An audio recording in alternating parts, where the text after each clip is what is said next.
So my podcast today is with Laura Hartman. She's a friend of mine since we were little tiny kids in Frankfurt Square, and her and her husband are my go-to for deep dive on specific political controversies that are going on. So if I don't pay attention to what's happening in the Mueller investigation, I can look at them and say, well, what do you know? And I trust what they have to say, that they really looked into it.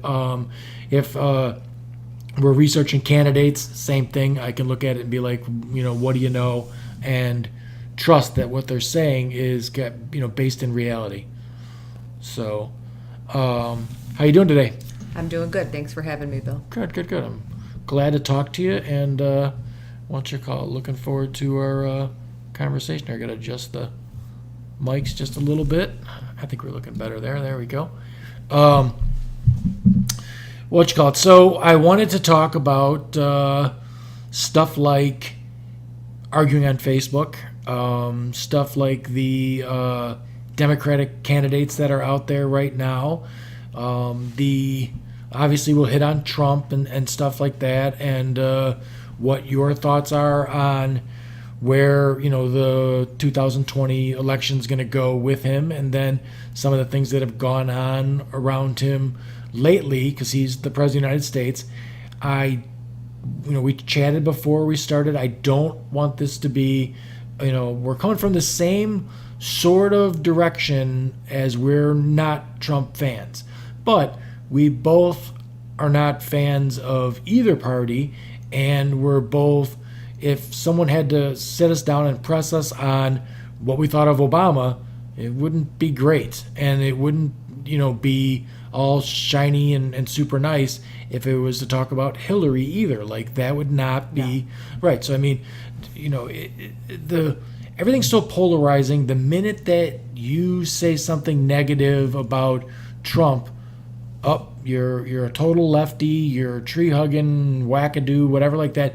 But if you had the start of the conversation, the first thing you said was something negative about Obama, well, okay, you're a conservative.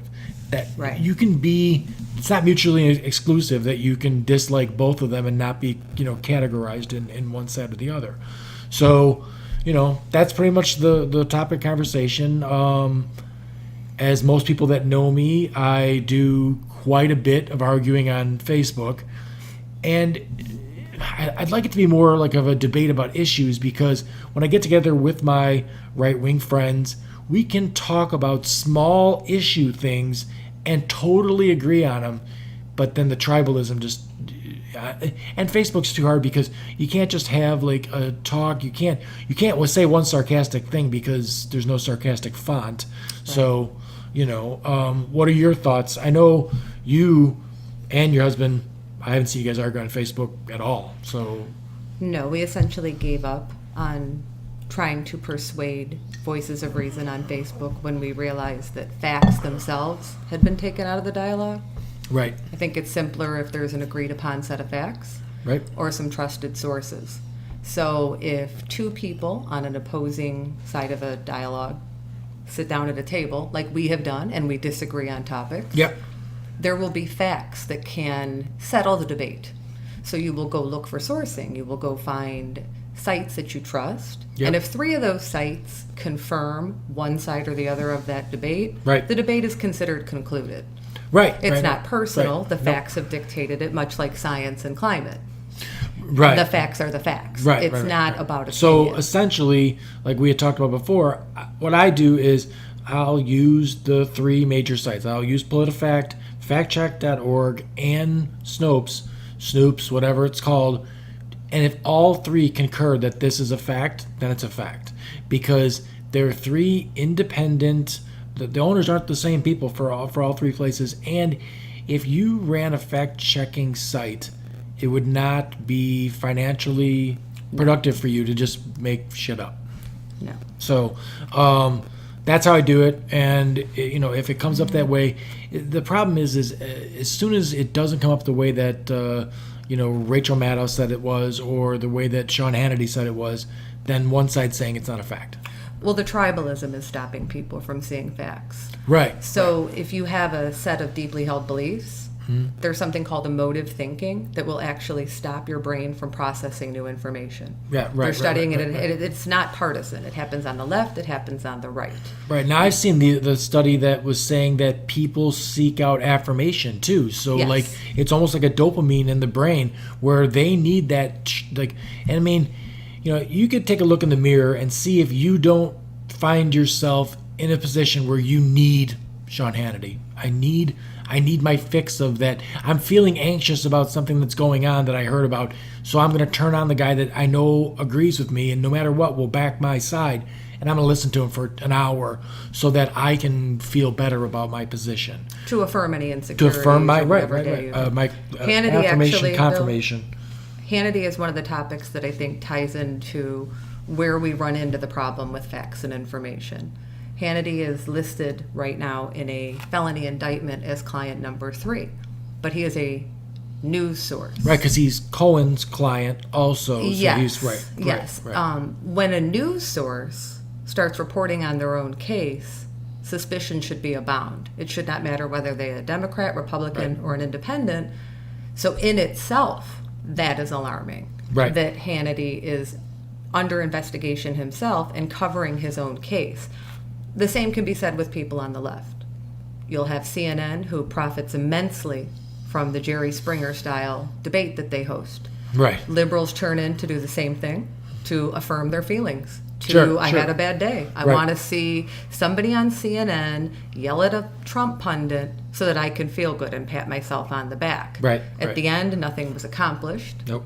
All you did was waste your time. No, and I see both people networks made money. Right, I see people that try and portray themselves as fair and balanced, and they not to use that term because that's Fox News is nonsense. Or O'Reilly or whatever it was the no spin zone. But when someone has to keep telling you that they're not biased, then you're obviously dealing with someone that's biased. But when you have a situation like you got both sides, people want to come off and they portray themselves as being unbiased. They say things like, I try to listen to both sides, and I'm like, you could tune out both of those. You could really tune out the way to one side and the way to the other side, and just start looking for news sources. Look for journalists that you can find journalists in Forbes, in the Wall Street Journal, even on HuffPost that are actually working.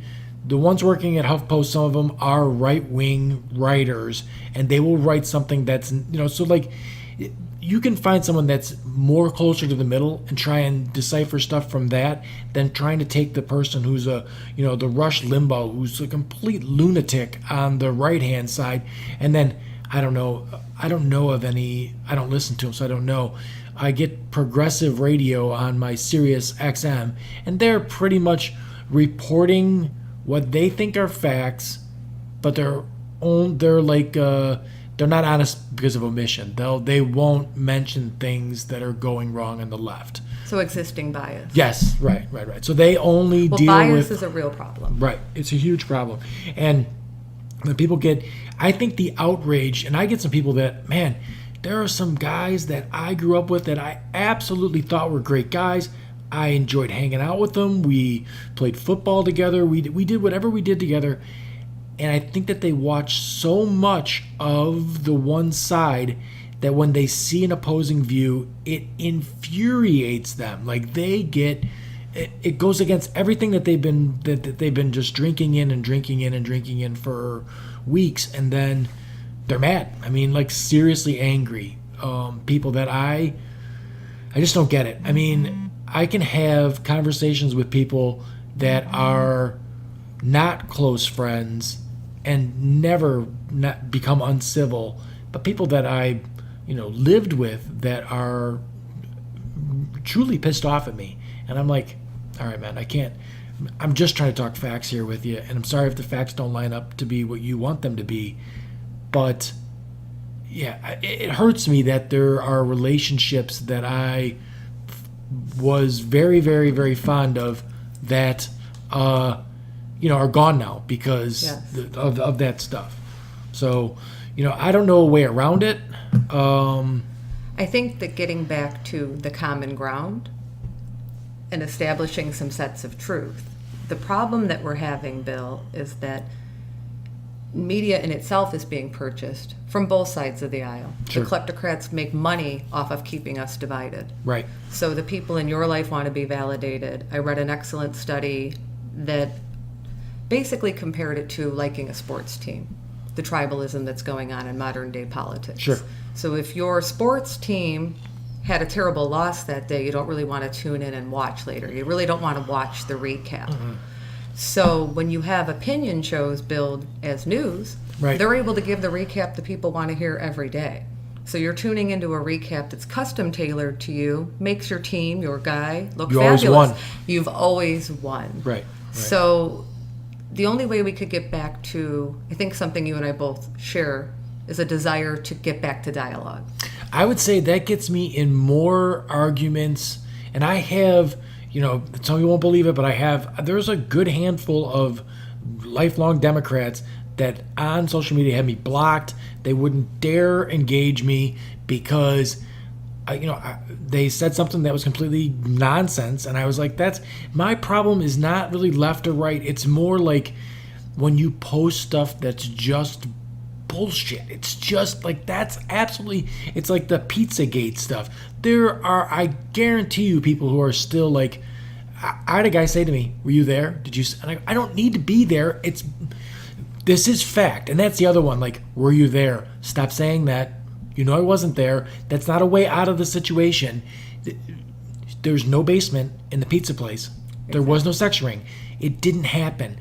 You can keep thinking you did. It did. And I mean, the fixation. I don't like Hillary as a politician. I didn't want her as a president.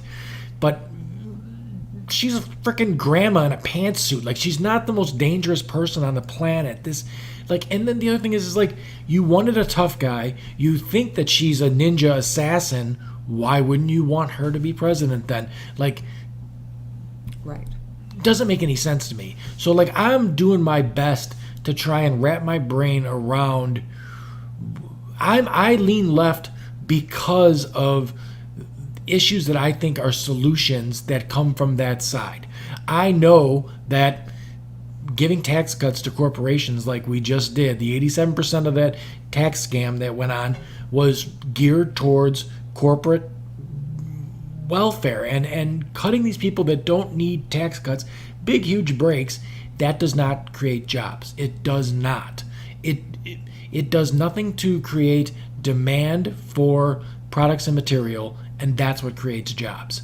So that's where I come from on it as far as a solution standpoint. I can't come from it on a position that I don't agree with. I don't agree that giving wealthy people more money somehow helps the economy. Well, it's already been established. Right. Economic professors have determined that trickle-down policies are not effective. They do not spur the economy. Right. Where they went too far with the tax scam was not taking into account that you should actually give the middle class some of the little tidbits you promised them. So people in the middle class did their taxes and realized that there was not going to be the $4,000 they were promised. Right. There was not going to be an increase. Now, I saw some people that did do better. If you had a pass-through corporation and stuff like that, you did better in your taxes. But for the most part, I did talk to 4 or 5 avid Trump supporters that were like, yeah, it didn't work out. Now, that's not going to change their mind. They're not going to change and now vote Democrat because that happened. And I don't think that if I'm a person, and I am a person that wants Donald Trump gone, I don't want him, I want him voted out too. I don't want him impeached, and I don't want him removed from office. I want it done by the ballot because I think nothing gets done if you... You and I differ on this immensely. Right. I believe Congress should start impeachment hearings, not Right. because of the label, not because of the party. I think when you are listed in a felony indictment, whether you're a Democrat, Republican, or independent, the rule of law is something we've established. The Constitution is of the utmost importance of this nation. And Congress, left and right, is derelict of duty when they don't adhere to the Constitution. I agree. Now, let me ask you this. It's a political reason that people don't want to. Right, it is, and that's mine is that, and then mine is the I guess, the well-being of the general society too, because I believe if you remove that guy, you're going to have people who think that all of the things that they've been told about the deep state and all this, nonsense that it's because Trump was laying the groundwork for it's rigged when he thought he was going to lose. Right, well, we're not going to ever reach the people that are in that 30%, the people that live in a bubble, that have cult mentality. Nothing we do is going to reach them. Let me ask you a And question. they are though. dangerous. The people that are being prompted to violence are dangerous. Right. But eventually he won't be president, whether it happens through the means you're discussing or Right. through the means I'm discussing. Right. I just feel that if it happens to the means I'm discussing, then it's a better transition of power and it just goes smoother. I think all you do is activate the people on the right if he's removed not by the ballot. I think that But the problem is it's ignoring constitutional violations. Right, and I wanna It's like find- a toddler that's gotten into trouble and you don't feel like dealing with the tantrum. Right. So you don't want to deal with the acute problem, so you just basically ignore it, hand them a sucker, and put them back in the car. Right. So there's a period when in November the election is completed and then the president's a lame duck. He's just president until January. Can they impeach him in that? Again, Bill, if it was me, I think Congress is derelict in duty on both sides of the aisle by not having started impeachment proceedings. And again, this has nothing to do with partisan Now, politics. okay, so someone on the right will be screaming right now, for what? And it's because they're watching the wrong news. Right. Because there's all kinds of people around this guy who are on, literally pleading guilty. They are the witches on brooms that the witch hunt Oh, I is- understand. So, there's plenty to be impeached about, but, talk about what would he be? I mean, besides the fact that you stood next to Putin and you... I think Russia should be left out of it entirely. I don't Okay. think people are reachable. what's he I don't impeached think for? Mueller's presented his case yet. I don't think there's been a proven conspiracy to start impeachment hearings on. Okay. I think that the impeachment proceedings would be about the emoluments cause, the grift, the corruption, RICO charges, the fact that the money laundering has been established and these documents have been coming out, the Michael Cohen case. It's dangerous globally to have a sitting president of the United States. We used to be at one point a global leader.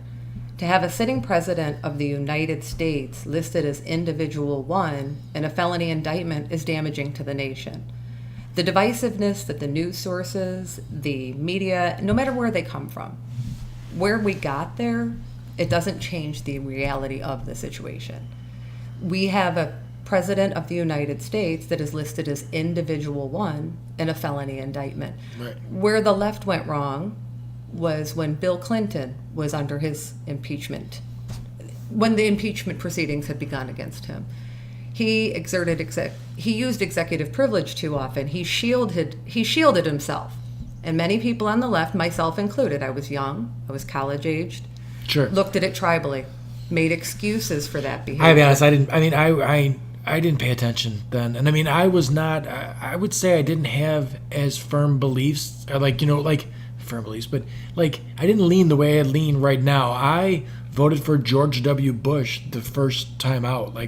I was construction guy. He sounded like he was talking the big game and everything else. So I was like, yeah, fine. Sounds good. I saw my quarterly tax bill that I was writing and everything else, and he was selling tax cuts. Now, the thing is I guess when you become almost 50 years old, you start saying to yourself, well, how many tax cuts can you sell me until we're not taxing anybody anymore? Because you're going to run out of tax cuts to give away. And we're seeing it right now. Look at the deficit is insane for a time when a guy is on TV and he's constantly saying this is the economic miracle of miracles. It's the best thing that ever happened. If you're a conservative and you're not worried that we're not paying our bills with the best economy and that's not what's going on anyway. No. Right. But if you believe what this bozo is saying, that this is the greatest economy in the history of economies, and we're not running a surplus, your hair should be on fire if you're a conservative, because that's what you've been bitching about for the last 20 years. It goes back to the tribalism. You and I have both been online now I will admit I have been deeply involved in politics since I was a little girl. Politics was dinner conversation in our Politics home. was in my home. My parents were. It was. My dad. They're all talking politics all the time, and I heard it. I would always be on the other side of the argument with my dad's liberal, so he's Democrat, and I would be. I was the capitalist pig in the room as far as that goes. I was self-employed. My dad would hear what I made in a month and be like, you're a crook. But it shows, just you saying that things can happen in life, facts can happen that can evolve your current thinking. I have voted for Republicans. I will be voting likely for Republicans in the upcoming municipal elections. The letters by names are determining who we vote for. Absolutely. And the tribalism Right. is impacting our ability Right. to have dialogue, For sure. tying back into Facebook. Right. You can't have a Facebook debate with somebody without the agreed upon facts. Whether you're a liberal, whether you're a Democrat, whether you're an independent, there has to be some form of dispute settlement. Sure. So what's happening is the people in charge on both sides of the aisle are purchasing print media, cable media, radio media, so that they can sway information, because information is power. You were swayed. You changed your beliefs. Absolutely. At one I point. really I have wasn't- voted for a right. Republican. There have been people that have swayed us. Right. I wasn't looking at the D or the R back then at all. I was really just listening to what, he was saying. And George W. was saying what I thought I wanted to hear at that time. Al Gore just wasn't doing it for me, so that's the way I voted. And it really was on the things he was saying. I didn't have an allegiance to, and I still don't have an allegiance to a party. I'll tell you what, that'll blow your hair back. If Donald Trump said, all right, everything's out the window, my only thing that I'm going to run on is I'm going to get publicly funded elections and, some other, thing that would really, just say publicly funded elections. He goes, I'm going to get nothing done except for this one thing. When I'm out of office, the elections are going to cost everyone $8 a year, and there's going to be no legal bribery in this country. And no other candidate was But saying why that. would you trust his word at this point? He also said he was going to eliminate Citizens United. Right. He said he would enforce term limits right out the gate. The deficit Right. would be solved. Essentially everything he purported or ran on is not happening. Right. I guess I would be more apt to believe him if it was his first term versus his second term, because the second term, he doesn't need to keep any of those promises because... But he's never kept a single promise. People are No, making right. the mistake of thinking it's partisan. Going back to Bill Clinton. Sure. Something that can unite people would be the Epstein case. Well, that's not... So I don't want to make it the... I don't like Trump, you don't like Trump, but the prison reform bill that he signed, good, right? I mean, better than not signing a prison reform bill. I think that when you're funded by privatized prisons that cage children on the border, and you do something to distract people, that maybe I should be prompted into rewarding it. I'm not going to be goaded into pretending I've been happy with almost anything he's done. Now, had he done something meaningful, I understand where you're coming from on the Right. prison reform bill. And there's a lot of things that was an illusion. Like There are things that look good on paper that he announces on television Right. that actually aren't happening. The nuts and bolts right. aren't there. The So North he's- Korea thing. Like he acted like he had some great deal with them. There's no deal. There is no deal. There's Right. nuclear proliferation. Correct. It's growing. Right. We have Right. a problem in Syria. We have human rights This violations. is 10 times worse than the Iran deal that he was so against. Iran, we at least had cameras in there. We stopped them from enriching uranium to a point where they could make a nuclear weapon, where Correct. North Korea has nuclear weapons, and we're not doing anything about that. We're just saying we love the guy and all this nonsense. Bill, we went from years ago, Obama discussing that he would like to even speak with him, and it was a Fox News scandal of the year. Right. How could you talk to him? Why would you meet with a dictator? Sure. And we have a sitting president of the United States declaring we fell in love. And the people that yelled at me for giving Obama a chance, as you said, we both had some reservations about Sure. Obama, and I expressed those. I wrote to the White House. I called. Right. Back then, you could get a response, and your dissension was noticed. The fact that that's all happening doesn't change any of the realities of what's happening under Trump, Okay. right? Yeah, I'm with you. Right. I guess the hump I'm trying to get over is we're still like, I think we're never going to get a baseline of facts when, Donald Trump says that the planet's safer than it was because North Korea, nothing changed there. It's absolutely not safer. In fact, I would go to say that we're now living in a situation where the head of our government is duped by this guy. Flattery. Right, completely duped by him and loves him and says all these goofy things about him that just aren't, didn't happen. The tax scam was a scam. The Yes. middle class got scammed, and it's been the same scam. The problem is that the middle class, they are getting fucked.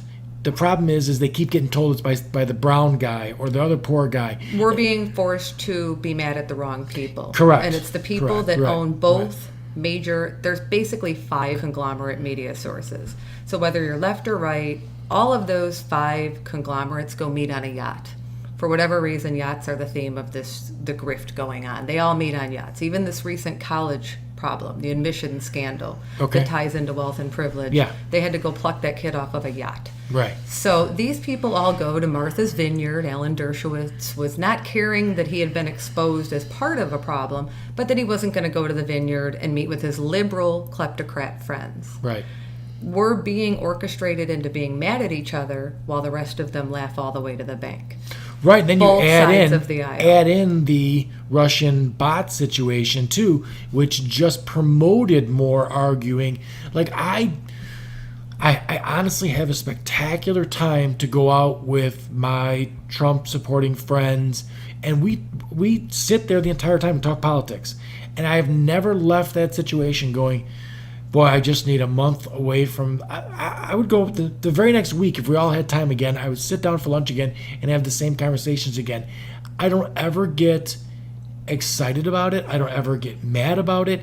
I never try and talk about things that I know absolutely nothing about, or I just know what my side told me. You know what I mean? Like You like to weigh in on things you're informed. I will say Right. you're more tolerant of, not that it's a different opinion, because I'm very open to different opinions, and I have people from the right that are very close to me, and I love actually a substantial number of people that are Republican. I think your tolerance to hear views that I consider nonsense, you're more polite about it. Where I'm willing to listen to a fact-based debate. What I'm not willing to do is listen to somebody that hasn't voted, that hasn't sourced what they're saying. When you say talk about something, hasn't voted, I don't know just sports. forget about it. I would never come on here and pretend to know about sports ball or sports teams Sports or ball. any of the Right. field goal and the kicker and the basket. I have Chess. no idea what I'm Chess is talking your about. thing. Anything literary pursuits. I Right. know my limitations, and what we have are a bunch of Archie Bunkers wandering around. Fox News has them believing that they can engage in debate, which we are lay people, but we have to do research to engage in that debate. I think Right. we both have enough pride to where we put our word out there. We want it substantiated. And we've both been wrong. I've been wrong about Hillary. Sure. I was all in for Hillary. I years think there's ago. a machismo thing too with a lot of guys that feel that like if they had to look at the two-party system, that they need to fall on the side of the more, John Wayne-y macho thing, which to me just makes for insecure dudes. Like it's like, hey, if you need a persona to surround yourself by, then maybe there's a problem at home. I don't know what's going on. Well, there's But- no question insecurity comes with the machismo and the misogyny that's associated. It's a Yeah. brand. Right. They've actually, cuck is a household name now. And it's the right-wing word, cuck, for the male that's a cuckold. Oh, really? Breitbart uses it. Fox uses What do it. you It's know? actually considered the biggest insult among the alt-right is to be called a cuck. Now, mind you, their hero, Ted Cruz, called his opponent a cuck, put his wife in a car, and brought her to dinner at the Oval Office to dine with a man that called her ugly and fat. Oh, right. So- Right. We're witnessing people behaving in a way that is rooted in insecurity, but pretending to be machismo Yeah, or right. grandiosity, and we don't know where they are in the middle Right. or what to believe. And it again dials back to what are the agreed upon facts. Your right-wing friends, mine, my independent friends. I think you and I both tend to see a lot of fault with both sides of the aisle, so I think we're more open. Yeah, and for me though, there's issues that and I don't want to get pigeonholed into a situation where I don't believe that, and I know that it's not true, that Democrats want to take your guns and stuff like that. It's not true. It's not. I know plenty of Democrats that have guns. I'm not a Democrat, but if someone said on the issues, I'm liberal when it comes to if you're, you're homosexual, you're transgender, you're all these. These are not. These are things that are. They're personal liberties that you need to live your life however you want to live your life. And abortion's that issue for me. If my daughter was pregnant, I would like for her to keep the child because we can do that. We can handle that.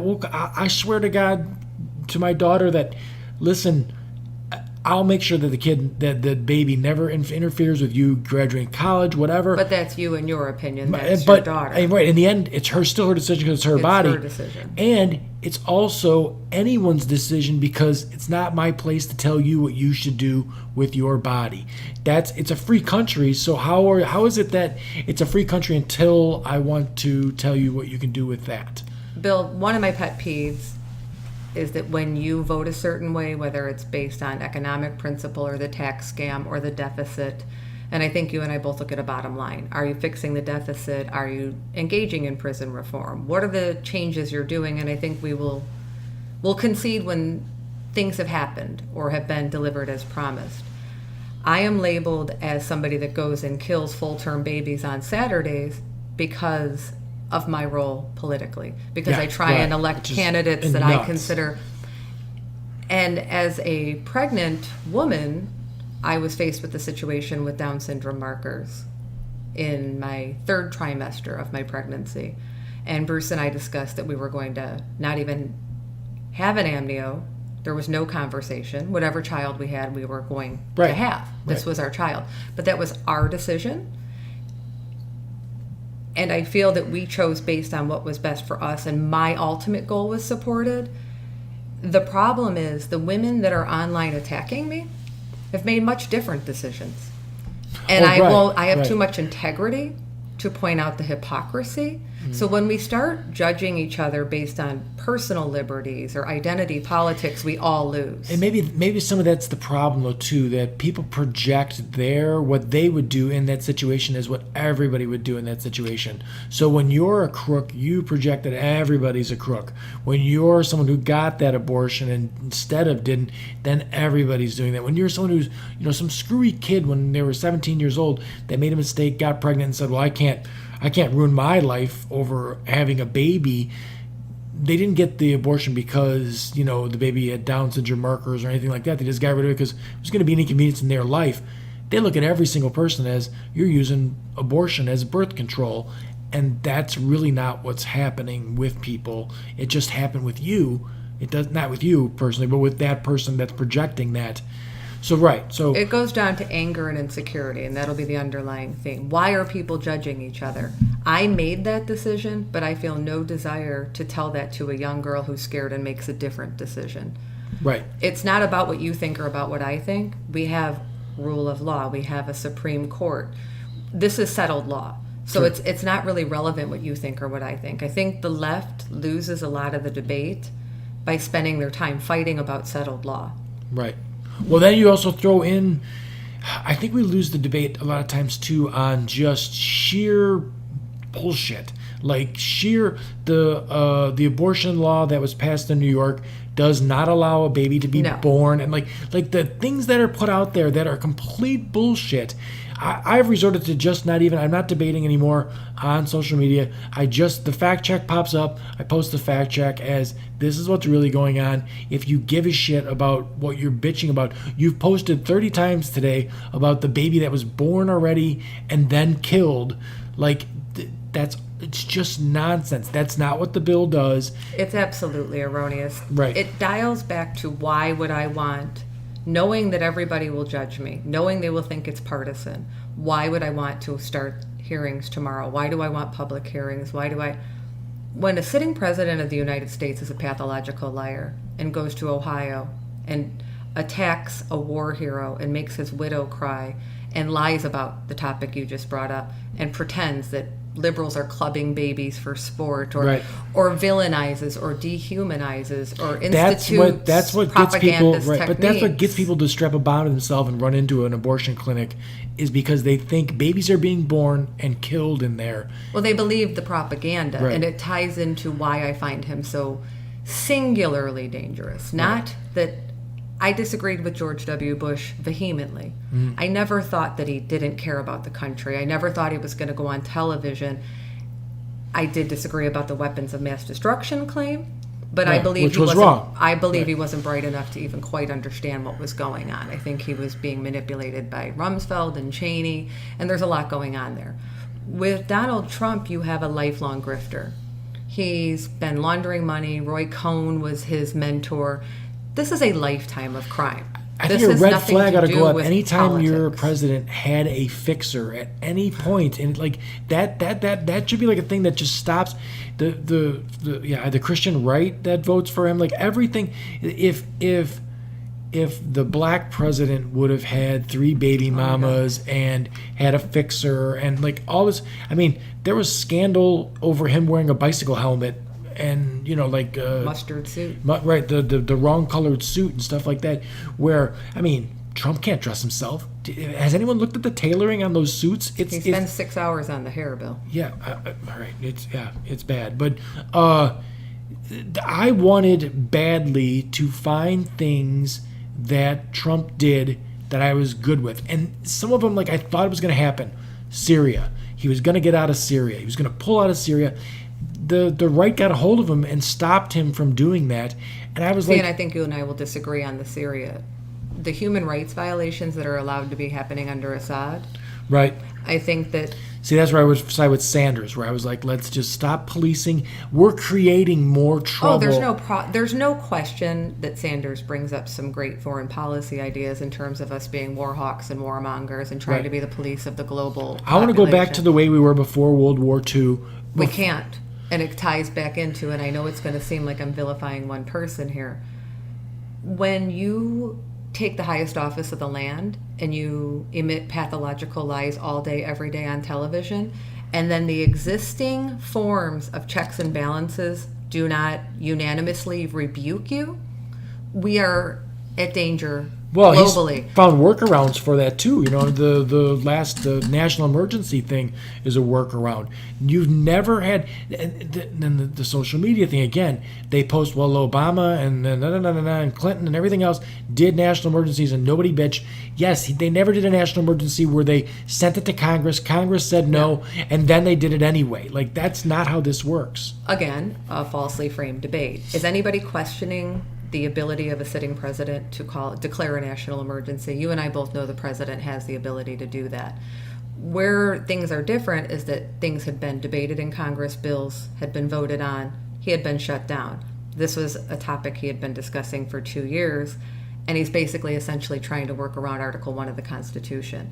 So when you have sitting congressional members tolerating a constitutionally sworn president of the United States circumventing the Constitution without at least a minimum of a censure, we are more vulnerable globally. And I mean that in foreign policy, I mean that with our ambassadors, I mean that with nuclear proliferation, with human rights violations.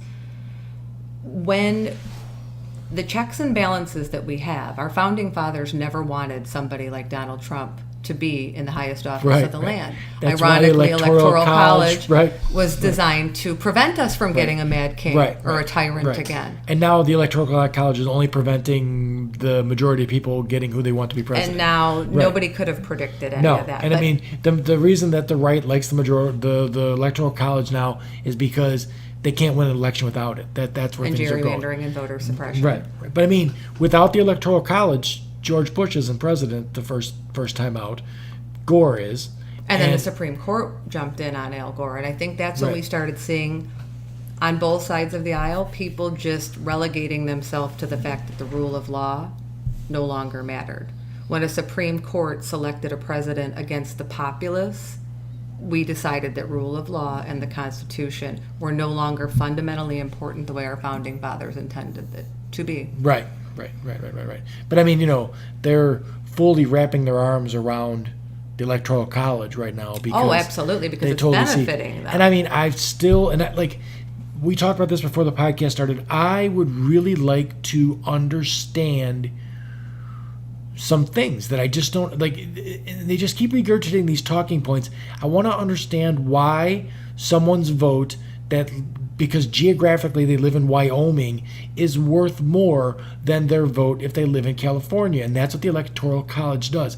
If the same representation was done, California would have way more delegates voting in that election. And then the Senate is another one. You get 2 senators, so you got a governing body in our federal government that there's 100 members of the Senate in there.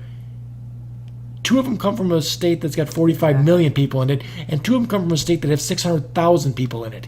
It makes 0 sense. It's the tail wagging the dog. Right. Basically, we have the minority ruling for the majority right now, and instead of anybody looking for ways to adhere to the Constitution or respect our founding fathers, it's become a tribal, partisan, kleptocratic war on who has more power. You have dark money on both sides of the aisle that benefit very much from keeping the status quo, from keeping the minority running the country, the Federalists, the dark money, the Wall Street money. This happens. There's a reason that people on the left, within the party machine on the left, want to keep us fighting with the person you meet for a beer, your Republican friend. Right. They want you mad at Now, them if I because could if you get- stop to see where they took their money, you're going to be mad at them. Right. Well, if both of us got together, if ever the middle class would just get together and try and solve something, the whole thing would be over for that, for the 1%ers, for the congressmen, for all those people. It'd be done. The problem is we can never get together. And I would love for someone, like I said earlier, not a maniac. I'm not looking for someone who's posting 60 times a day about Nancy Pelosi. How about and 59? Right? Nah, yeah, still too close. Much? Okay. But if someone wanted to come here and sit down with me and explain, like, we have to get a baseline of facts. I mean, I might even get someone to come in and sit down with a laptop and fact check stuff. But if someone wanted to sit down with me and talk to me about how it is, because I see right wingers who are, like I said, embracing the Electoral College right now, talking about how it's only fair because then, so if you live in Wyoming, your vote still counts. Your vote still counts if it's the popular vote.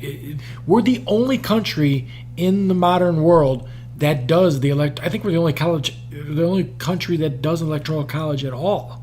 Again, it was designed by our founding fathers to make sure we didn't end up with an autocratic, tyrannical king. We basically had the Boston Tea Party, came to America and created a republic. Right. And something I joke with Bruce about would be that they should have a reverse Boston Tea Party. You and I spent a decade debating Tea Party members online. Right. I feel like they should go out to the middle of intercontinental waters, board tea from China, tariff-taxed tea, and sail back to England at this point. Because at this point, we're basically taking the principles of our founding fathers and deciding they no longer matter. And it's happening from the people that stood on soapboxes for a decade, telling me that they were Tea Party loyalists, that they were part of a group that embraced the Tea Party, the Federalist Papers, presuming I never read the Federalist Papers, or because I was a liberal, I was busy on Saturday clubbing babies. I know you do yours on Sundays, mine are on Saturdays. They never took a moment to realize that one day they could get somebody in office that would actually be dangerous to the very things they purported to care about. Right. They've been given a chance here to test their mettle. You and I have done this with Obama. We've done this with Hillary.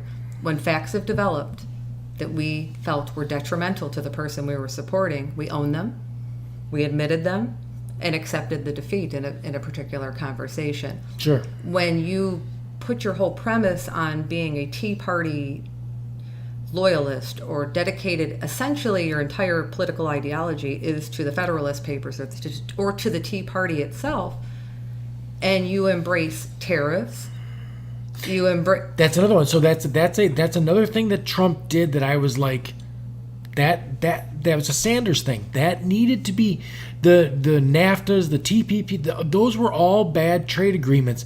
Agreed. But if you're a conservative, you're a Republican, you're a free market person, that's where you're supposed to be coming from. And then all of a sudden you do a 180 on it, and now because Trump's doing, there is a cult mentality that's going on there. That is something that if if Obama did it, they would tear their shirt, light themselves on fire because you're destroying. And then let's add on top of it that these people are posting 15 times a day the dangers of socialism. Please, someone come sit down and talk to me about that one too, because you can't drive on a highway, you can't use the internet, none of it without socialism. Like all that happened, the power grid got done by the government and then handed over to ComEd. ComEd didn't build that all on their own. All the telecommunications satellites that are pumped up into the sky were put up there by the government and then handed over the use to Verizon and all this other stuff. That's all socialism. The highway that you drove here on, socialism. The public school that you got educated in. If you're the owner of a huge corporation that hires thousands of people, your work staff got educated by socialism. Well, You're yes, reaping the and rewards. are you familiar with Matt Taibbi from Rolling Stone? Yeah, I love. Yeah, no, good writer. Love Matt good Taibbi, writer. one of my And I mean, favorite writers. good writer And he on- calls them out from both sides Yes. of the aisle Oh, in a he was scathing fashion, scathing which we on need Hillary more and- of. oh. We need more scathing commentary that Yeah. does not have a partisan leaning. His favorite thing to watch as a reporter would be to attend a rally that was an anti-socialism rally with people on Medicare and Medicaid funded scooters right. with bumper stickers on them declaring they were not for socialism. Right. They're okay with farmers taking bailouts, ironically, That's what I said. because That's of what the you add on tariffs. top, The right. irony is we fled What's it, we 13 fled England billion? because of no taxation without representation. Right. And now you have the Tea Party bumper sticker people applauding and calling me a libtard and anything that owning the libs when I tell them that tariffs are essentially the antithesis of the fundamentals that they have purported. How do we get to a common ground then? How do we get where you and I will own if we have been wrong or facts can persuade us? Well, okay, so these were things when it came to Trump, the Syria thing, I'm like, yes, get us out of there. I'm tired of spending $4 trillion on wars. There's things that we could do infrastructure-wise here, which are all liberal thoughts. But then the Syria thing just didn't happen. So then the North Korea thing, that just didn't happen. The tariff thing did happen, but then, like, he's still not going about that. And you pick the wrong things. You can't, you get into tariff wars and you're losing them. And then you're going on the news and explaining what a tariff is, and you're wrong. That's not what a tariff is. When you put a tariff on goods that come in from China, China doesn't pay the tariff. The consumer here pays the tariff on the good that comes in. With borrowed money from China. Yes, Because and let's he not forget doesn't the know- majority right, he of doesn't our know what a deficit trade deficit is owned is. by the Chinese Right. government. You're talking about somebody, and again, to beleaguer the point, I know it'll seem that this is based on the letter by his name. It isn't. As a matter of fact, he was a lifelong Democrat. Right. So it really, how that brand embraced him is really not part of our dialogue.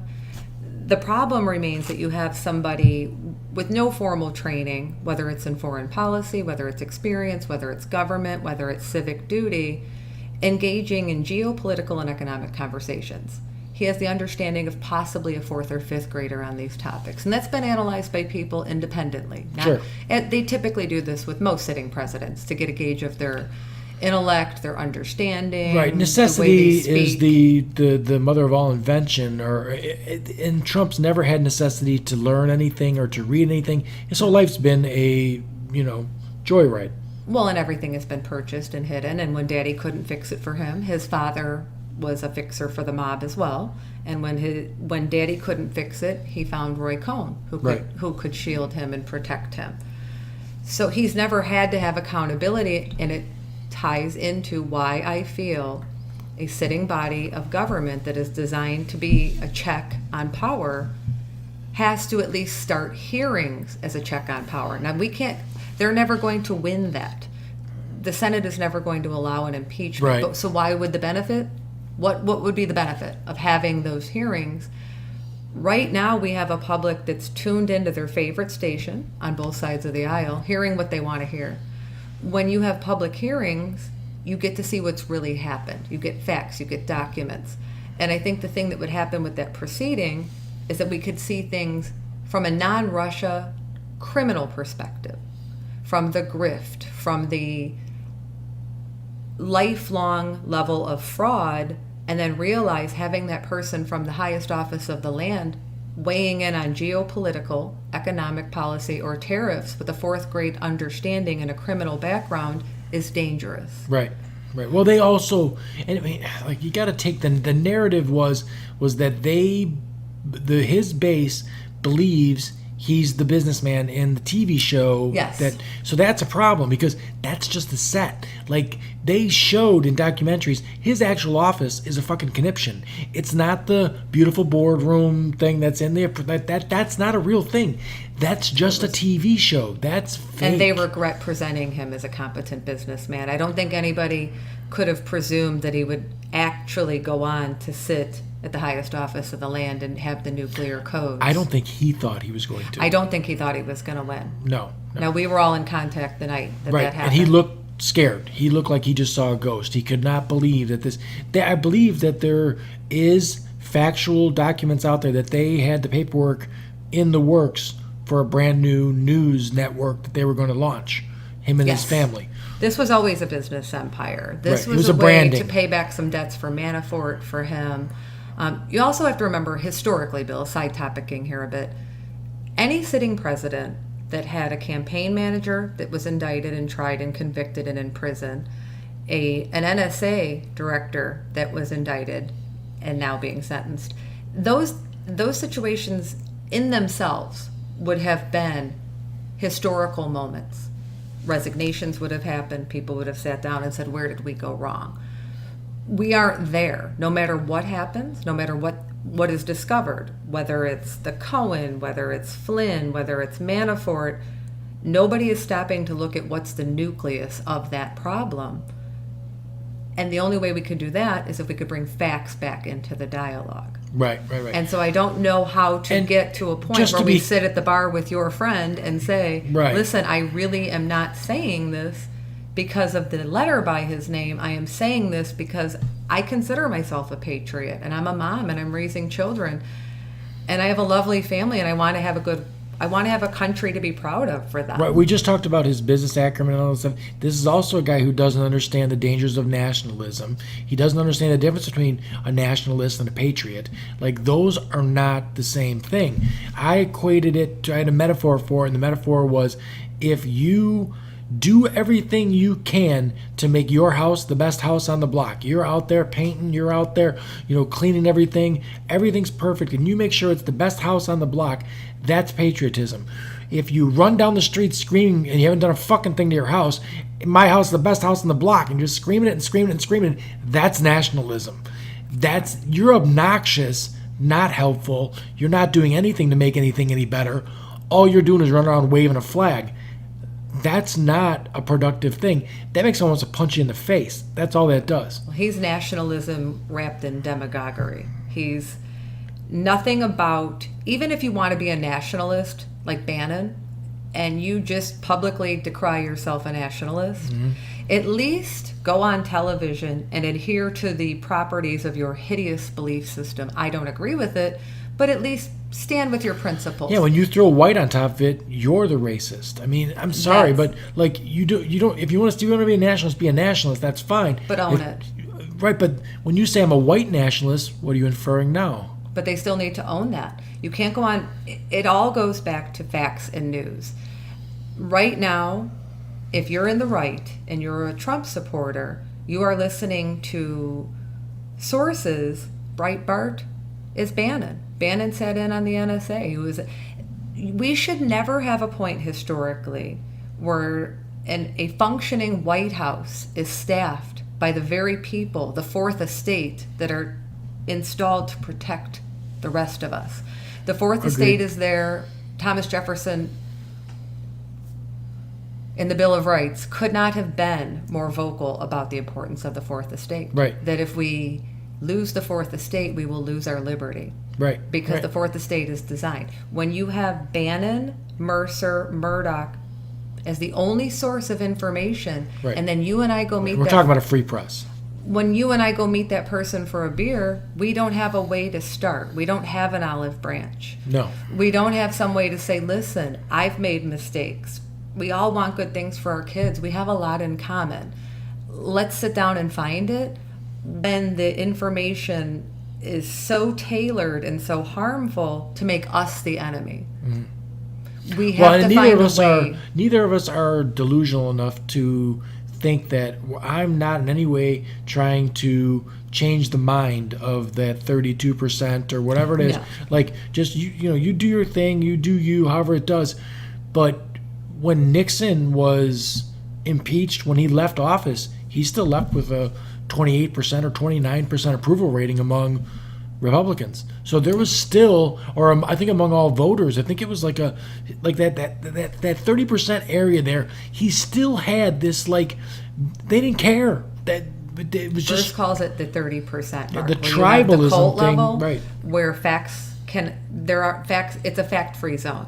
So if no matter who it was, if they went on whatever, say there was a new Republican president, I don't know where the party rebuilds from this because they've essentially sold out all their principles, deficits, small government. You've got them over there with eminent domain and the wall, and pretty much everything that you purported is gone. But let's say they go out there and find a new guy. Where do they go from here? I think they can. I think it's easy in our current, popularity contest that we run to run the whole thing, which is a ludicrous idea. We're a nation of 325 million people, and we essentially have a big popularity contest to elect the leader of this whole thing. You would think that we've got to come up with a better way than who. I mean, George Bush was elected because everyone wanted to have a beer with him. Like, he was. Well, that is actually the root of our problem. Right. When you have reality show television as the basis of mass consumer consumption, people are no longer learning. They're using their time and the reality television isn't even reality, but it's becoming reality. People are blurring what is reality. And I think when Palin came onto the scene, we started seeing people want a personality. They don't care that she didn't read. They don't care that she had no business being a heartbeat away from the presidency. Right. The cult of personality had taken over, and we weren't taking it serious enough. I think you and I were out there vocally concerned.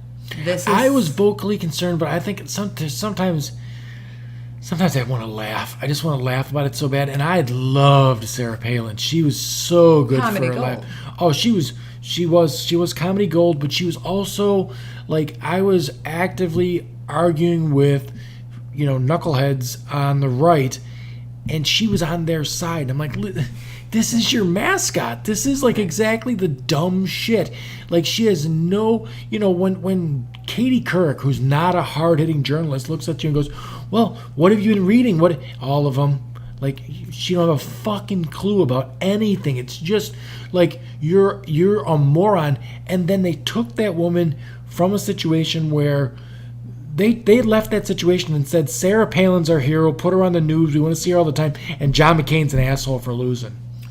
And that's the cult of personality, where without any knowledge, credentials, or even the vaguest idea of how a federal government would work, you can have the majority of the populace cheerleading for you. We started seeing the seedlings of the first. We've always had some tribal components to politics. Partisan politics are tribal. But what we started seeing was the fact-free zone, where it used to be facts could persuade people. So if a story came out, somebody might have to resign. With Sarah Palin, what you saw was she's great. She's this mom, we love her, and anything she does or says is acceptable. And there was this galvanizing into this fact-free zone. The biggest casualty, Bill, of the entire thing is humor. You and I used to love to just laugh and make jokes. And I find the situation so serious right now with this person having nuclear codes and being in charge of foreign policy that I'm losing some of the humor, some of the things that I think were the coping mechanisms. I'm still laughing a lot. I'm sorry. That's where we differ.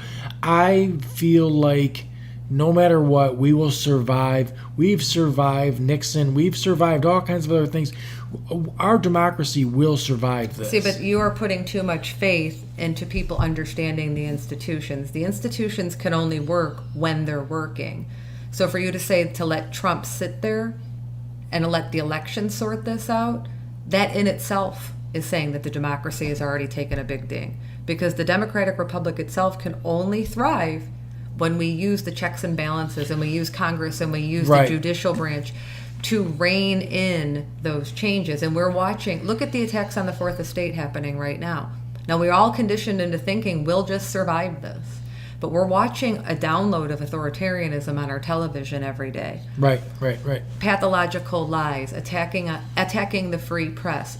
Anytime historically an authoritarian takes over, it doesn't just start off. It doesn't happen overnight. There's some writer that said it's like plucking feathers off of a chicken, one by one by one. The press is the first thing to go. And we're watching that. So I would love to share your Pollyanna view that our democratic republic will survive. And I'm starting to feel a little hope, but I'm not seeing it from the right places. I'm not seeing it from the people that swore constitutional oaths to protect it. Right. I like that you say democratic republic, because we live in a world of like people that are really, they're great people. They're I think the middle class is kept in a situation where you have to work so hard that you can't take time to learn anything and know anything. But my Republican friends want to keep posting these silly posts about we live in a republic, not a democracy.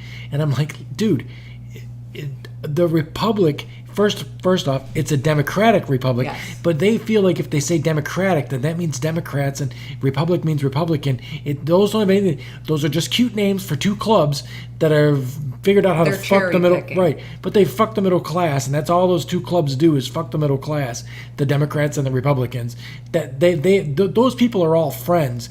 They're all mostly millionaires and everything else, and billionaires too. So like, if the only thing I can't tolerate, and I'm going to call you a moron, is if you firmly believe that there is a party out there, either one, that is out for your best interest as a middle class person, you're on crack. Yeah. Because they're not. Those people, I know people that have a few $1 million and they are completely detached from reality, let alone someone who's got $120 million that they just made because they can inside trade, because they're a congressman. Those people have no interest.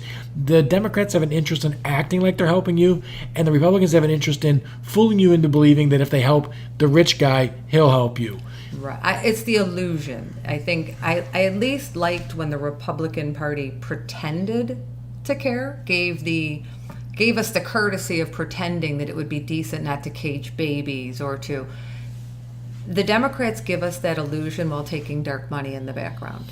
Well, So, you know what's come out. So there is all kinds of good in my mind that's come from the Trump thing. yes. There is no longer can the Christian right wrap themselves with the crucifix and all that other stuff. They still do, Bill. Yeah, but it's all fake. That's all nonsense. But they live in this reality-free But bubble you just- where they're fine wearing a flag with a cross on it and pretending that Obama was a terrible husband and father and Trump is fabulous. Right. But I'm just saying, like, you can, that 30%. You mean the always, hypocrisy has been yeah, exposed to it's the point now totally where it's exposed, so where it's like, ridiculous oh my God, that yes, we are, when the this microphone's guy's got off, are we nipple gonna let tassels them go? on. He's Yeah. running around like a moron with porn stars, and you're still saying he got up on a podium and he said, this is your favorite part, 2 Corinthians. There's no book called 2 Corinthians. It's 2 Corinthians. And if you're a Christian, you would know this. This guy has disqualified himself 100 times from getting that vote, and they still vote for him. So, that's all nonsense, and to me, that's great. Like, it's like, because that You was said that. When this first happened, and it was the night that Bruce met you, and Bruce really wasn't in the mood to hear that this Trump disaster as we saw it, not because of partisan politics, again, because we had been well read about who he was and what was happening in his life of crime prior, he didn't see there could be a silver lining. And you were so adamant that night that this could be good. It would destruct to a point where the hypocrisies on both sides would be exposed, the flaws in the system, how far away we had gone from the principles of the country would all be exposed. right. Basically, it would disintegrate into being rebuilt.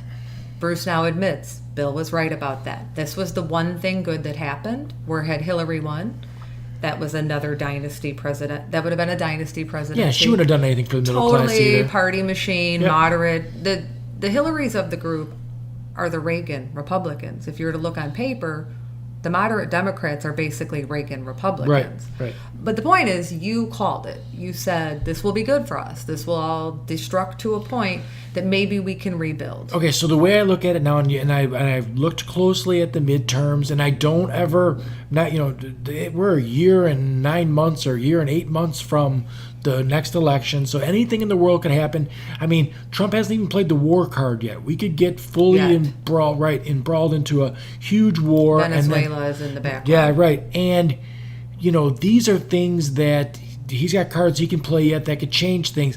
But when you look at the midterms and you look at the numbers and take it from an unbiased standpoint, and you look at the millions of women that put on the pink hats and marched and all the things that were activated because Trump got elected, the very best thing that the mantra for everyone who's on the progressive left should be run, Trump, run.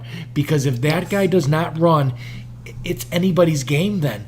If they get a brand new face in there. Pence could win.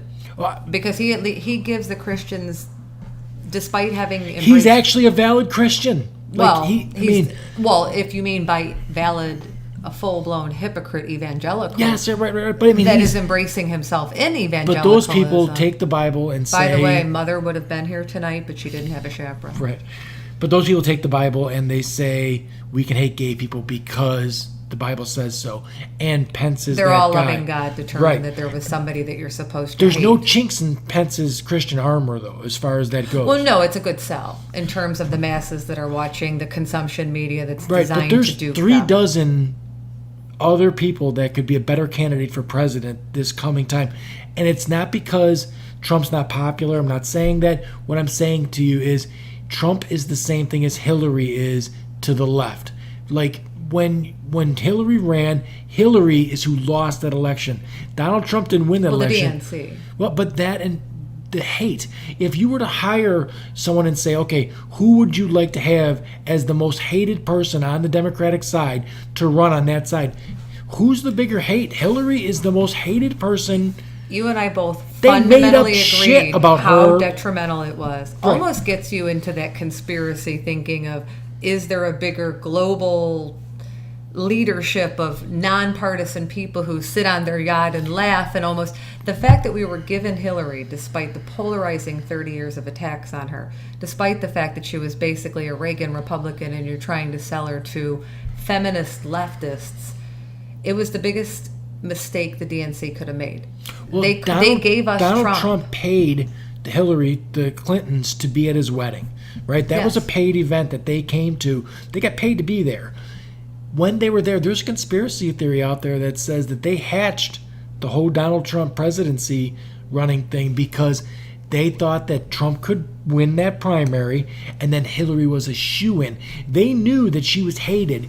They were going to put this guy who grabs them by the pussy, who says all this dumb shit, who doesn't know a fucking thing about anything. Oh, did they want Trump to win? I don't believe in conspiracy theories per se, but would that's that a have been conspiracy ideal theory for them that's to out run there. against him? Yes, right. He's an imbecile. Because Hillary was so flawed, they needed a monumentally Well, flawed. people were sick of dynasties. They're broke. They had years of dynasties, whether it was Clinton or whether it was Bush. The dynastic presidencies weren't getting us anywhere. I don't think the Clintons, if that was true, the Clintons didn't count on how stupid the American populace is. Or that there would be a chess piece. There was a master chess player over in Russia that vowed in the 80s that his lifelong pursuit would be to avenge the defeat of the KGB. So you're dealing with a master chess player who used the NRA and Congress and installed his pieces a decade ago. Now that's back to social media because he manipulated social media in a way that all the memes you see out there, all the other stuff, and we've all fallen for that. Right, we're still running around the issue of how we're supposed to solve the situation of everybody arguing on Facebook. I deep down do not like that other people that come from the same economic, social background that we all come from are at each other's throats because of this situation. And, when I see stuff like, I have right-wingers that will say that this is Obama's fault. And I'm like, I don't remember him saying when there was a racial argument that there were good people on both sides, that there, like any of that stuff. And if you're standing next to a Nazi because you believe that, Confederate statues are history, and that's another one. Please, somebody come tell me how all the history you learned is from walking around looking at statues, because that's not where you learn history.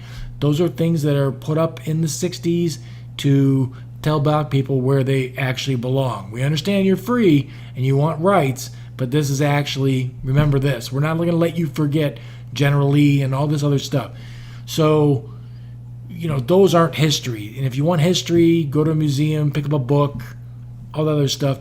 But if someone's got something here that they want to sit down and talk to me about those monuments somehow making the country a worse place by not having them up, I'll gladly have that talk too. So let me, because we're going to side topic by you bringing that up. Is your assertion that the statue should be up? No. Okay, because I believe they have... My assertion is that black people and people of different races pay taxes the same way. They come to a courthouse looking for justice in a court case the same way that a white person But does. don't get it. And you don't get it, but you should not be able to walk into that courthouse and right in front of the damn courthouse is General Lee on his fucking horse. Like, that's a statue that was put up. In Germany, they do not have Nazi statues out there. Is it part of history? Is it in a museum? Is it the darkest Has chapter? anyone in Germany forgotten Hitler? No. Is it the darkest chapter? Is there a building to go? Is there an Auschwitz memorial? No. Is there somewhere to go see the darkest Oh yeah, human instinct? yes. Those places exist. But is it just in taxpayer-funded places? No. Like, those are places that statue needs upkeep. Tax dollars that black guy worked for. Isn't that socialism? Right, socialism again. I know, but that there are. Not to the socialism thing. Like I said, I'm pleading. Somebody come talk to me about it because I don't get it. Well, it would have to be fact-based, and socialism is not. Democratic socialism isn't communism. Well, just and break they're that being down. conflated. Right, what you just said. Democratic socialism means we need social programs like public schools, like fire departments and police departments. Those are all paid for by tax dollars. But when you put in the word democratic socialism, that means before we get the socialist program, we're all going to vote on it. Right. So it's not a situation, straight socialism like in communism, the state owns the factories, they own the goods and products, they run everything. There is no one that has ever proposed anything like that. That's more of a communism based. I think they're conflating socialism and communism because, again, they're being given some people, I believe, are really benefit. smart, and I think they're just grasping for straws. They see their team going down in flames, and they're like, "Well, what can I get? What can I get to?" If you only watch Fox News and you're being told what socialism is from an opinion show host that bills themselves as a news show host that does not have to adhere to the FCC regulations or any journalistic integrity standards, you are now believing that is indeed socialism. Right. So what they're doing is you have corporate funded oligarchs that are cherry picking their socialism. It's they all want Venezuela. a police department, they want a fire department, they want to give the farmers the money when they elect an inept president that doesn't understand basic 5th grade economics. They want that socialism. What they want don't their want Medicare when they get to be 65. is to take away the BP billions of dollars of corporate welfare to let people get health care. Right. That's scary socialism. Well, there's a million things you could go, like, do some math and say, okay, Bezos, Amazon, who's the guy's worth $145 billion, I think they made $16 billion last year is what the word is, and they paid $0 Ridiculous. in taxes. $16 billion, $0 in taxes, but you're upset that you suspect the black lady at the grocery store is buying her groceries with a link card and she's really wealthy.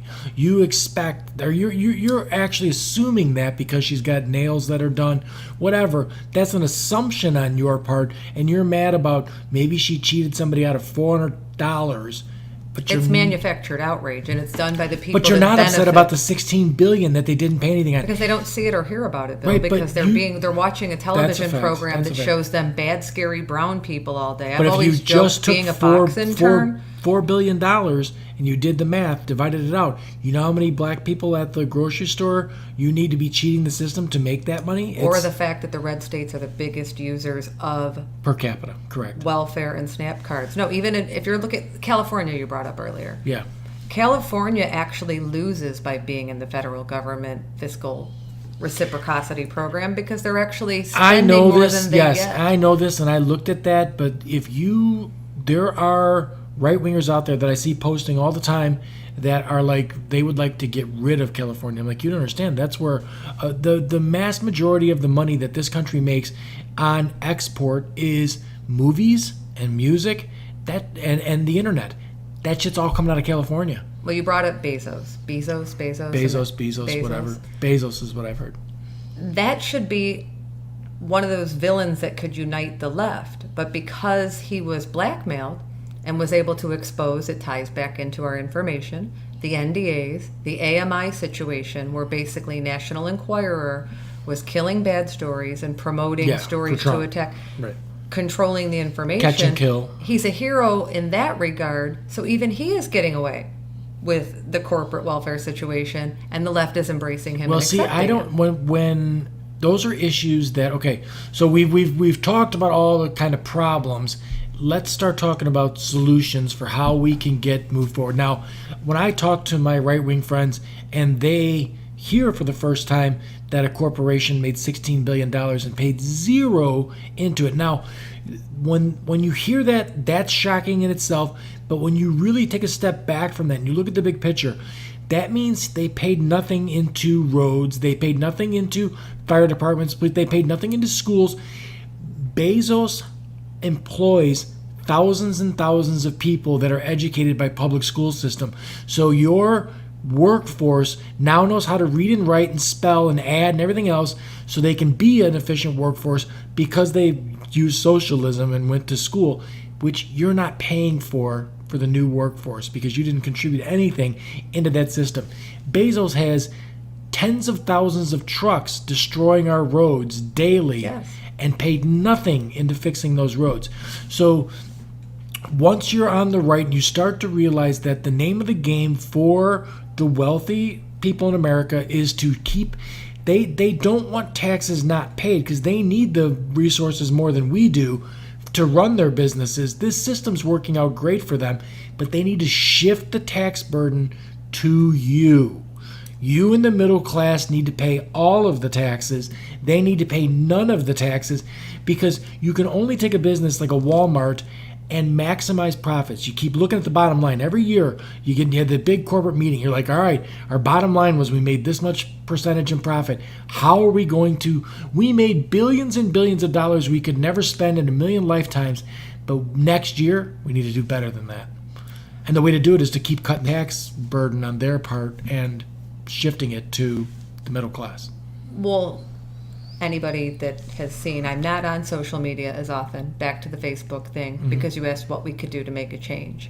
I decided to unplug from social media, go out, help candidates get elected, go help the community, and Yes, get and more we civically engaged. we did not announce in the beginning of this, and maybe I'll go cut something into the front of it, that you work for a nonprofit, but you are here speaking on your own personal Yes. views. It has nothing to do with the nonprofit. I'm speaking as an individual, not my role as a federally employed Right, director of a right, nonprofit. right. There are 5 of us, so I'm speaking as one individual tonight. Right, 'cause because you guys we all all have have very different opinions, Right. as you and I do. We can agree on some things Right. and not agree, but how we can change is to get involved, to go out and municipals, again, perfect example, nonpartisan elections. Almost every single person in your life will be voting across party lines in a municipal election. Right. Because these are the people that are going to be on your trustee board, your school board. You don't look at them and say, well, what did you do in federal politics? Because it's irrelevant. Right. Your own life is impacted most by local politics. Sure, absolutely. And so people will ask me, why do you care so much about federal politics when local politics is all the change? I think it ties back into us not being able to have a dialogue or have accurate information. We can't elect good municipal candidates if we don't have some accountability to the information that we're given. If local papers are bought and owned by private-owned oligarchs on either side of the aisle, we aren't getting information. So you do have to kind of walk and chew gum. You have to know what's going on federally, but go out there and try and elect good people. Yeah, in I your mean the local voting community. numbers have to be drastically lower for those elections too, for the municipal ones too, which is crazy because, like you said, that's more of an effect on you than the, I think that goes back to the tribalism and the team thing.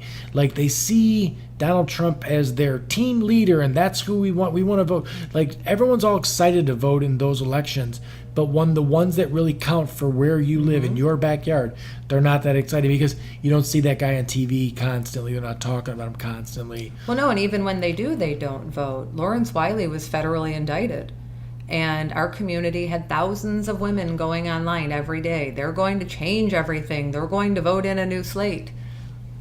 How many people showed up? 17%.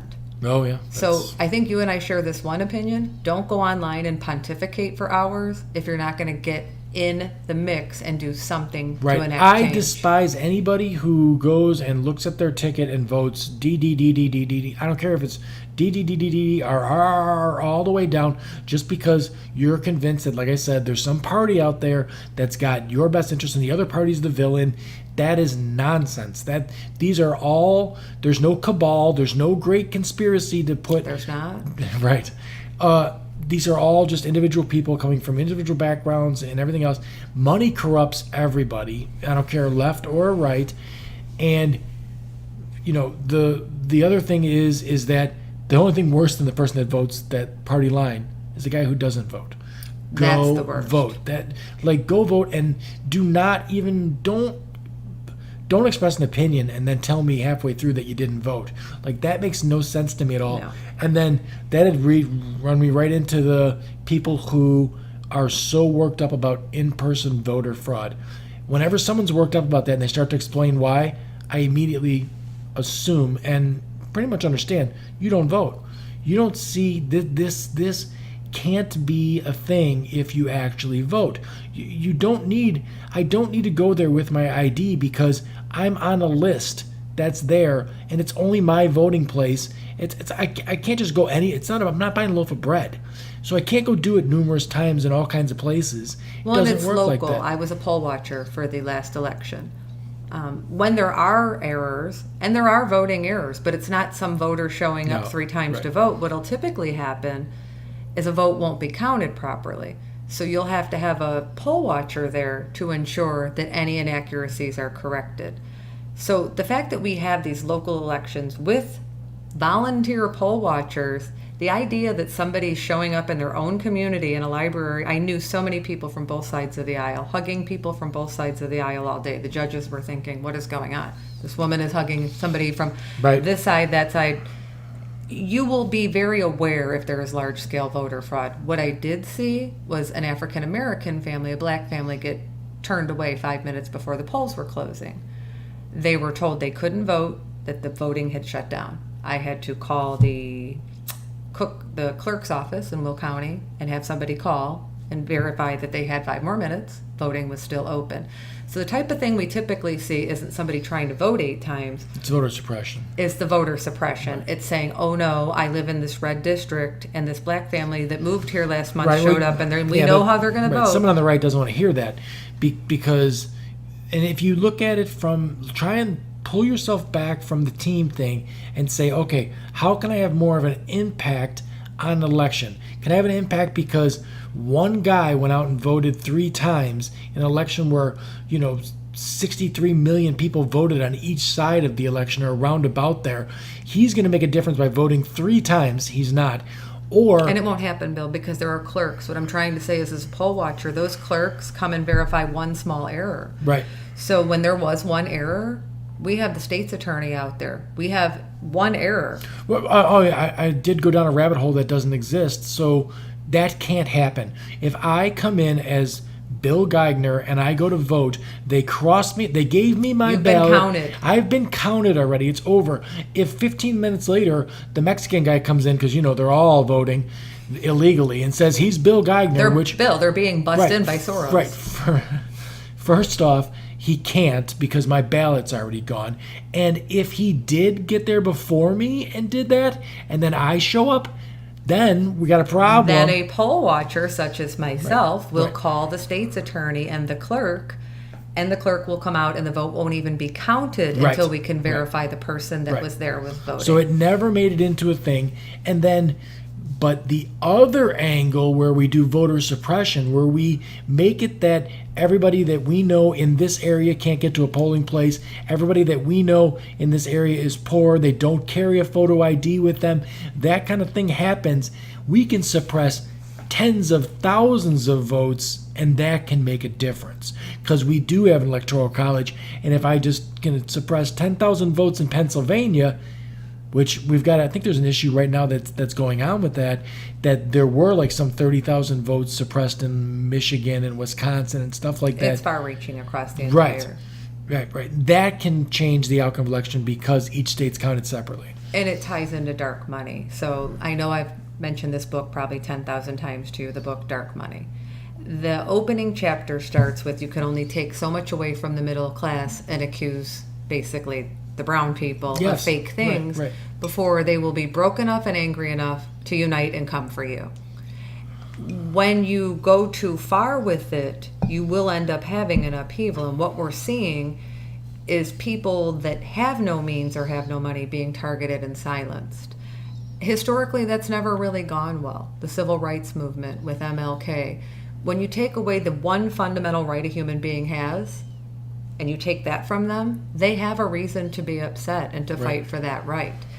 So the power that they have is to silence people in mass, to keep them home, unable to vote. There were stories on election day of people who had ancestors that walked 8 miles one way to try and vote.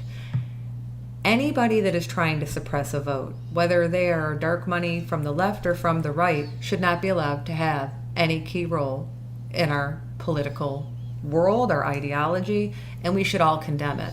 Right, and my thing with all of that, the dark money stuff, is that it should all be gone. And like, again, this is another solution to a problem that we're not doing because we're not getting together.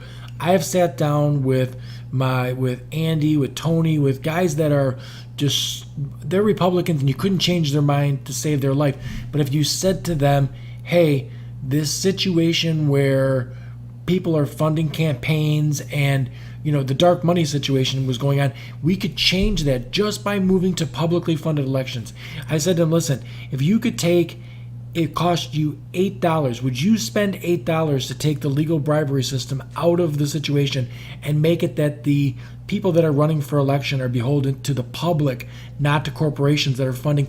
And there's all kinds of things out there now that these guys, the senators and Congress representatives, are spending 6 of an 8-hour day fundraising because that's the objective. The minute they get elected, they're looking to get elected again. That's what they're trying to do. Well, we've actually also crossed the threshold but my where the right-wing lobbyists friends are writing bills. Right, my right-wing friends all say yes. I had one Republican that said, well, yeah, that sounds like a really good thing. It will never get done. And he goes, but if I'm thinking about my party, then no, because I think my party, the Republican Party, needs corporate money to win elections. And that in itself speaks volumes. Right, and I looked at him and I said, but your party's not more important than the country, is it? And he goes, well, and I'm like, wow, you got to think about what you're saying here.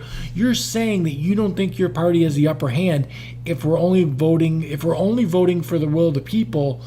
Like, you know, and that's the other one I say too, is that voting should be done. They should do it like Bitcoin, where they do distributed ledger, or it's like blockchain, so that everyone can vote with their fingerprint on their phone, and then you can't hack that. But not everybody has access to a cell phone or the means to purchase No, one. both. Just you can make it that you can go to the polling place, but if not, I can vote at home on my computer if I can't. Oh, you mean expand voting? Expand voting to. I mean, I want to see. They said that in some places per capita, more people voted on The Voice. Oh God, that's depressing. When you say things we can do, HR 1. Yeah, talk about that. Before segueing into HR 1, which is probably the most important legislation written in decades, back in 2016, when Individual 1, I refer to him as Individual 1, and I only because I am so upset with this person that I don't like going into name-calling territory ever. I think it denigrates the dialogue. Back then, we were told that Citizens United would be abolished, term limits would happen, swamp would be drained. Right. So there was a really great populist message, even for people that didn't embrace him. really liked a lot of the promises that were happening. Sure. So when HR 1 was written, which basically limits dark money, limits corruption, limits grift, and expands voting rights, which is almost a segue into publicly funded elections, but it's baby steps. People aren't Now, ready and for meaningful change. The promises are great, but they need to be like when Trump promises term limits. There's a reason we don't have term limits. It's constitutional that we don't. Like and it was wrong, but it also needs to be done. A senator probably needs to sit in office for 10 years because he has to overlap a And presidency. those dialogues could be had, but you have to understand the founding fathers didn't anticipate 90-year-old men on Viagra writing reproductive rights for the minority of people. Right. I mean, the scientific changes hadn't happened. What was the when life expectancy back then? Life, anyway? I mean, basically you were out to pasture as a woman when you were 30. So, well, Right. kind of like today. Right. Yeah. But- You're not acting in anything meaningful if you're over 30 right now. Exactly. Right. HR 1 could change a lot of what we're talking about, and it would actually be one of those barroom conversations. You got to dispel some of the myths with that too, because I see social media posts, and the reason I like to dispel myths in social media posts is because social media memes are put together by Russian bots so that you will grab them, be outraged, throw them on social media to get the attention you're looking for, start an argument, and then people are arguing about it. The fact is HR 1 does not let illegal aliens vote. I've seen that No. post. That's not a thing. Because someone gets a drive. Okay, you can't have it both ways. You want voter ID, it doesn't exist, you're outraged. Then you say because they give this person who's an illegal alien a different driver's license, not the same driver's license that the guy that's a citizen gets, then now he can vote. He can't vote. He didn't need the ID to go to vote in the first damn place because that's what you were outraged about last week. Like, Well, how about the fact that they're fine taking money from immigrant families in terms of tax dollars? There's never a problem with that. Right. You can't have selective now, outrage. now there are places in California and stuff that they do let them vote in local elections, but I don't think that has anything to do with House Resolution it's 1. such a complex law, and I think it's one of those definite rabbit holes where you could get into where people, if you just concede on any minor point, which is another problem we're having, you and I will admit when a fact develops that changes a previously held belief. Sure. That is now viewed as conceding, and you've lost, and everything you said, and your team is stupid, Right, and you're right, ridiculous. You can't solve problems unless you get a baseline of facts. And I won't just negate all the facts that don't support my side because I don't want to do what you just said. I don't want to end up in that situation. If we can't you can't make everything a slippery slope. You can't make everything because this is happening. Oh, we should assume this is happening. No, we shouldn't. You should base yourself on a factual argument and then let's fix the problem. Let it be the basis, and let it be the determining factor. We can't fix it without facts. So Nothing we're doing. No, when you say, how do we fix it? How do we come together? Right. And I think municipal elections, and I see how we're about to all cross across the aisle, and we're all supporting people that ideally, traditionally, in today's political climate, you wouldn't, and how beautiful that is, and how hopeful it is for our Right. country that we are seeing this. That's because locally, the facts still do matter. Sure. You can't, as a local politician, pay off somebody with Russian hush money and win. Facts still matter. right. We need to make what matters locally matter on the state and federal level again. And then when people, anybody watching or listening, has liked or shared a false meme. Sure. Any of us. Sure. The I have- left is I have- designed to be divided. Right. I shared a couple things that someone posted something that proved it wrong, and I apologized and took it down. Like, I've done the same right. thing. I believed a story about Fred Rogers that he had served in the military Military. at one point. Right. And I think I That's shared it not with so somebody. left. That's just a little like No, it was just wacky. one of those things that Right. that is how mundane the inaccuracies and the disinformation are. I think people don't understand. You and I touched upon this briefly one day. PSYOPs. It's used by the United States government. It's used by the Russian government. Right. It's learning through social media how people think, what they eat, how they vote, what moves them. Are they faithful? What porn do they watch? I mean, we're talking these algorithms know more about us Oh than we my know God. about ourselves. Right, Those right. personality tests that people take. Sure. By the way, honey, nobody in our family watches porn. We are a deeply religious family. Those algorithms know more about people than they know about themselves. And that information is used to constantly fuel anger and division. We didn't finish upon the KGB and how we defeated them, and Reagan and the Right. Reagan Republicans, and how Putin decided he was going to divide us. And he was going to use disinformation to make us hate each other. Yeah, and we've done the same shitty thing in other countries too. Oh, we're terrible. The Russia fell because we kept funding the Taliban to keep the fighting going in Afghanistan, to draw all the money out of Russia. And that's why sometimes I look at it and I'm like, if we could just, the terrorist thing, if we could just get out of those places. I understand that we create the vacuum and everything, but listen, every time we blow up a wedding or some shit that's going on there that we're not supposed to, and we're doing that with drone strikes for sure. Oh, I agree. All we're doing is creating more terrorists. The problem that we have is that we have decades of historic over-involvement, inserting ourselves for geopolitical and fiscal reasons for the oligarchs. Right, and nobody the war has machine ever always dictates, right. and that's why But I it's knew never that, won. It's never really won. Nobody has ever But we changed have to somebody's mind acknowledge- by pummeling them into the. But we have to acknowledge that we have a decades-long history of asserting power across the globe, and that again means accepting facts. Right. People on both sides of everybody needs to embrace that we've been inserting ourselves in the wrong conflicts, and then come up with a fact-based, research-based way to exit the conflict. You can't take somebody who's been installed, this is my opinion, by a foreign adversary and expect that they're going to act in the best interest of the United States. Right. So how are we going to then exit that based on every single thing that he's proposed from a military or foreign policy perspective has been something that Putin has celebrated or advocated for on RT? Yeah, there's definitely there's some really wacky stuff. I mean, the fact that the Republican platform changed, that was more Russia friendly when Trump Manafort. when Trump became the candidate, they changed the platform. And it was sanctions based. Yes, right. And it ties into a primary conversation that I'm kind of loath to having. I hate seeing the left divide. And when I say the left is intended to be divided, I don't mean people on the left intend to divide. I think everybody from either side of any debate is well-meaning and really wants the best for their family. Yeah, but the primary, you got to be divided. You're gonna have to I figure get the you got a person. Nobody, I love a robust primary. Yeah. I almost feel like we've lost our privileges to some extent from the 2016 election, because we allowed bought into being as primary bad as it was. divisiveness to cost unity at the final hour. I have a joke that I make that in the Republican Party, you could come up with a candidate and say, my candidate is piece of shit. The primary will happen. Somebody will be voting for piece of food. Somebody will be voting for piece of shit. Yeah. At the end of that primary, they're all wearing a red hat that says vote for the piece of shit. All 100% of that Republican populace and that caucus is going to show up and vote for the piece of shit. Yeah, they lockstep, right.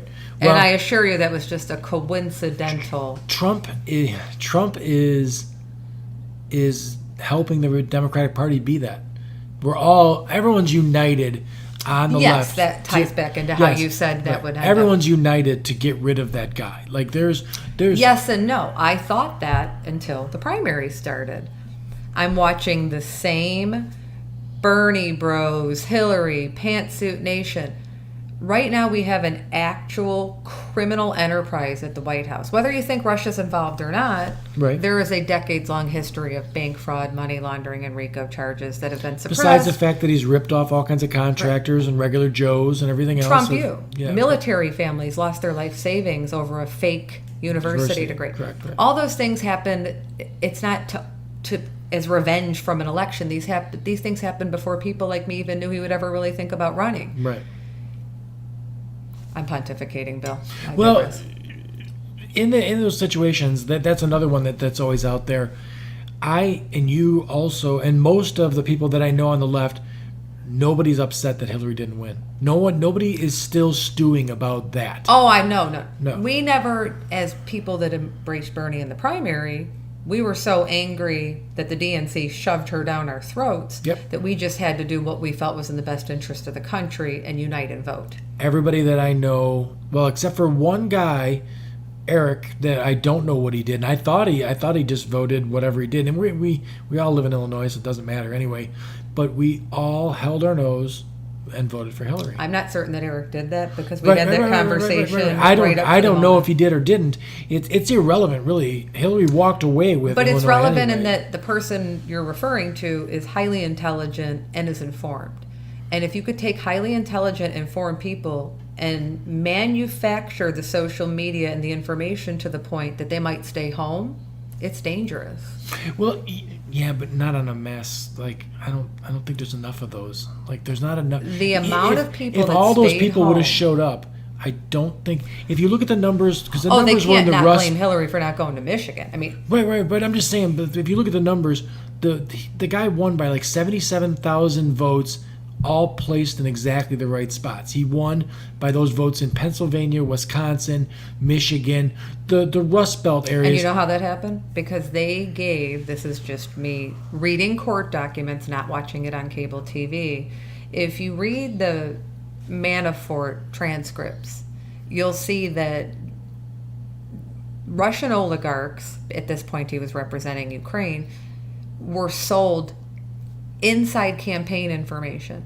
Meaning those internal polling numbers, those are the most coveted things. Now, Yeah. anybody that's worked on So a they campaign knew where to knows hit that is the social holy media. grail of the Right. campaign. They You knew where to never hit social media at. They knew exactly where to target those Yes, votes. sure. There's a reason that the numbers were skewed very specifically, and it's because somebody, not the United States government, but somebody else benefited from knowing that information and targeting through psyops and social media a way to manufacture outrage. I know, but Hillary couldn't have ran a more pompous, ready for Hillary, and like Oh, it was a party machine. It was product. It was as commercial and insulting. I'm ready. I'm here. It's mine. It's my turn. Right. It's my turn. Nobody wanted that. Nobody wanted another Clinton. Nobody. I mean, to put that woman in that position, being the most hated.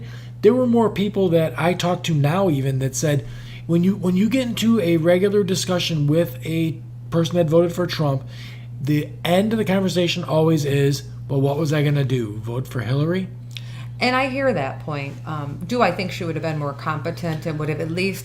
Here's Could some they things have that that- would have happened. Could they have that same argument if Sanders would have been the candidate? No. Because No. if you say at the end, you could have voted for the better guy. And the same thing could be said with Sanders as with Clinton, on where I'm going with this. The thing that would have happened and that we are not mourning enough as a nation is decency. So we've always had policy disagreements, Sure. ideological disagreements and Right. debates. But we've always expected leaders to have some set of decorum, some set of integrity. When somebody like Hillary loses, who is a party machine, everything about that was a disaster. But what she would have given us would have been that decency and decorum and our standing on the global scale. Yeah, no doubt. So the people that disavow her with vengeance, and I hear you, I do think that is a big part of the debate. They feel, well, anything but Hillary. Right. No matter what. I mean, no matter if the man literally took right. Russian money, Right. if he's right. a He criminal. could have shot someone on Fifth Avenue. Literally could. Right. All of that. The difference is those people that said they were fighting for their principles and what they wanted and make America great and their children are embracing a draft dodger attacking a war hero and making his widow cry. See, that's why I love him so much. He hits all the bases. He is the spoiled, rotten, rich kid. He's a terrible businessman. He is not he's the fake Christian. Like everything, the Christian thing is too easy.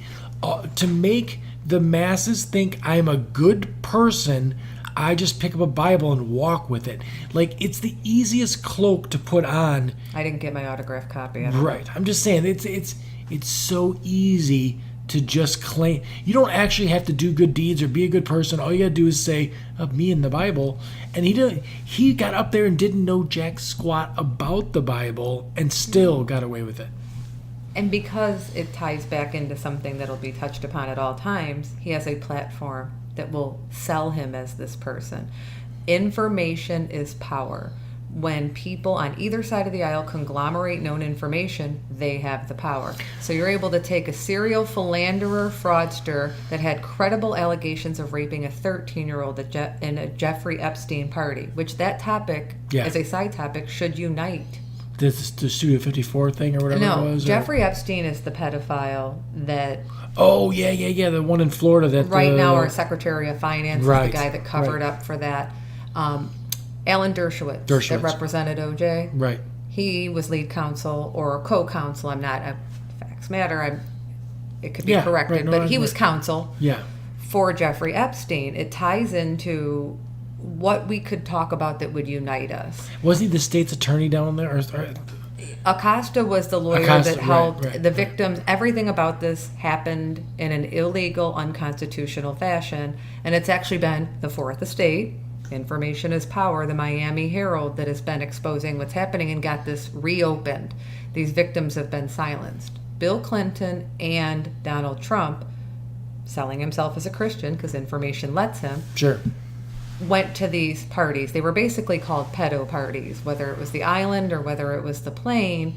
And then you have people on both sides of the aisle choosing their hero and thinking they are the virtue person. They're virtue signaling. Right. Meanwhile, all of those men in power are trying to silence this case.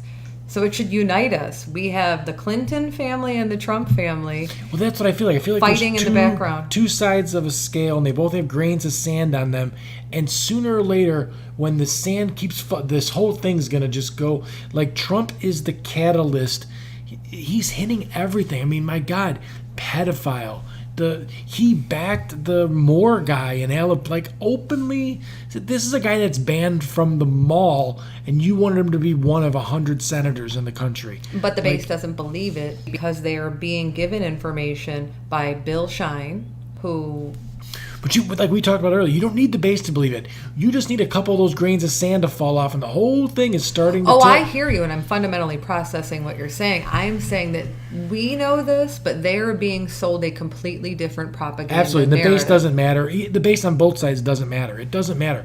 The guy who is constantly share on either side, that doesn't matter. They don't, but their vote doesn't matter. You're going to vote that way no matter what happens.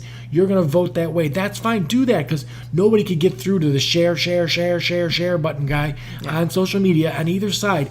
It's the grains of sand that fall off of there that aren't that guy, that lean over. There are all kinds of people that don't ever chime in on a social media thread, but I run into them and they read the Yes. 250 comments that are on there.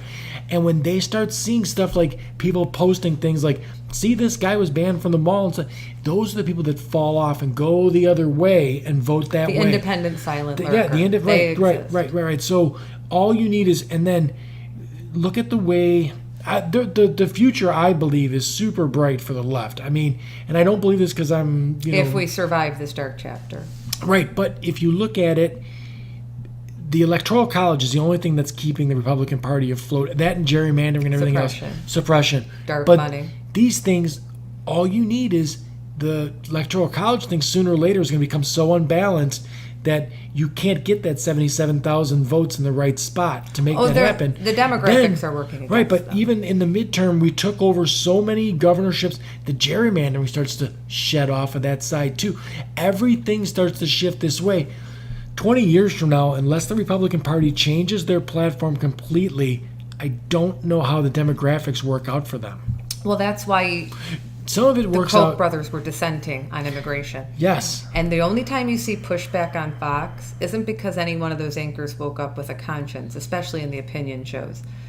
Those people woke up with directives. The Koch brothers, the Federalists, the Heritage Foundation, they dictate what is consumed, what information is shared with the people they need hearing it. They've decided that gerrymandering and suppression isn't going to get them there soon. So they're going to actually have to cave on certain topics, immigration being one of them. Right. They realized the demographics aren't sustainable, so they actually pushed back on this wall thing. There was a reason that people that watch Fox were seeing some pushback. I'll tune in to Fox in the afternoon at times. Just if something's going on, I'm not a sadist.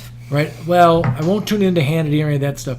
But if there's like the New Zealand shooting and stuff like that's on, I want to know what is being said over there, how they're covering it, or if they're covering it at all. Because when 51 people get shot, and then 10 days later they're actually changing gun laws in that country, Yes. it can be done. Leadership. Right.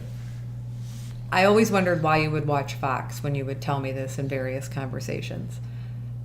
And I found myself starting to see what are they covering, just to get a sense of why, when I'm out in the regular world, people are still embracing just a lack of decorum, things that people that I would not expect to be okay with a man attacking a war hero and wearing his shirt. And when I tune in there, I realize they're not being shown. So what you would say, I'm going to turn on to see, they're not even covering some of the things right. we're Well, and I would discussing. tune in. I don't anymore because I've come out of the once. I think once the it was exposed that the total objective of Russian interference was to make us argue, then I drew back. I'm like, oh, I'm not going to fall right into that. I'm not going to fall into that. I'm going to back away from that. So, but when I used to like look for arguments to get into myself, just as like recreation, just fun to engage with people and like just goof around, I never left it pissed off at anyone. None of that. But if I could listen to Rush Limbaugh all afternoon that afternoon, I know exactly what that guy's going to say because he listened to Rush Limbaugh too. And what I would do was listen to Rush Limbaugh all day, go find the hot button topic he was talking about that day, fact check it, find all the bullshit, and then post something, just waiting for the mice because they're going to come because they listen to it all day long. It's all hand-fed propaganda talking points that are then just reiterated without any fact-checking, without Right. any real dialogue. A Republican commenter on Jack Metcher, we went to high school with him, he has on his Facebook wall, somebody in the Republican Party put something up that made me have a moment of self-reflection. All of us on both sides of the aisle have become addicted to rage. In the Sure. era of Trump, we're all angry, we're all scared, and we all are looking to be angry. I'm an oddball. I know I am, but I'm not angry. I almost sometimes go like, Trump is not being Trump enough.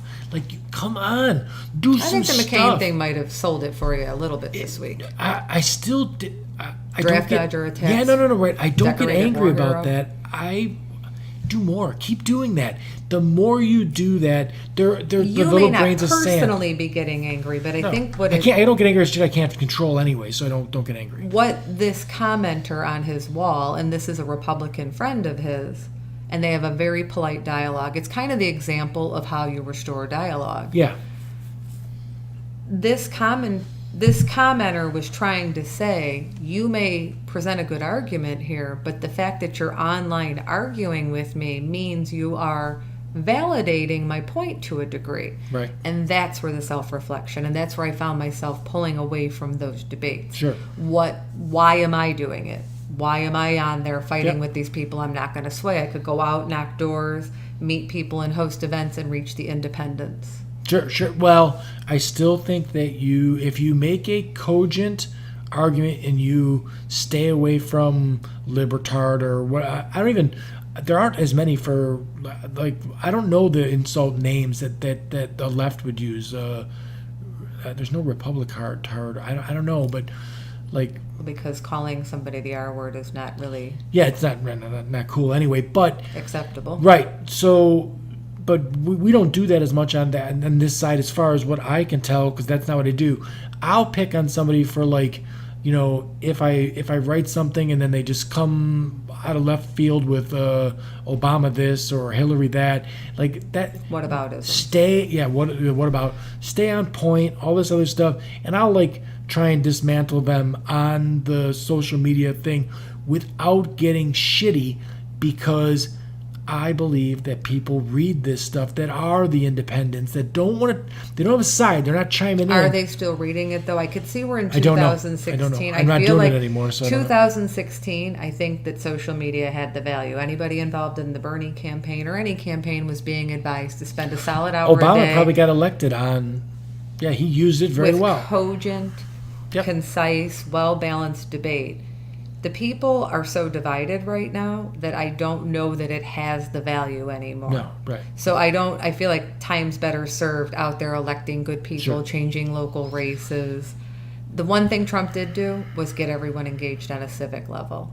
Sure. I don't think people thought they lived in a world where Gold Star families were going to be attacked and that we would be okay and with I it. think that right.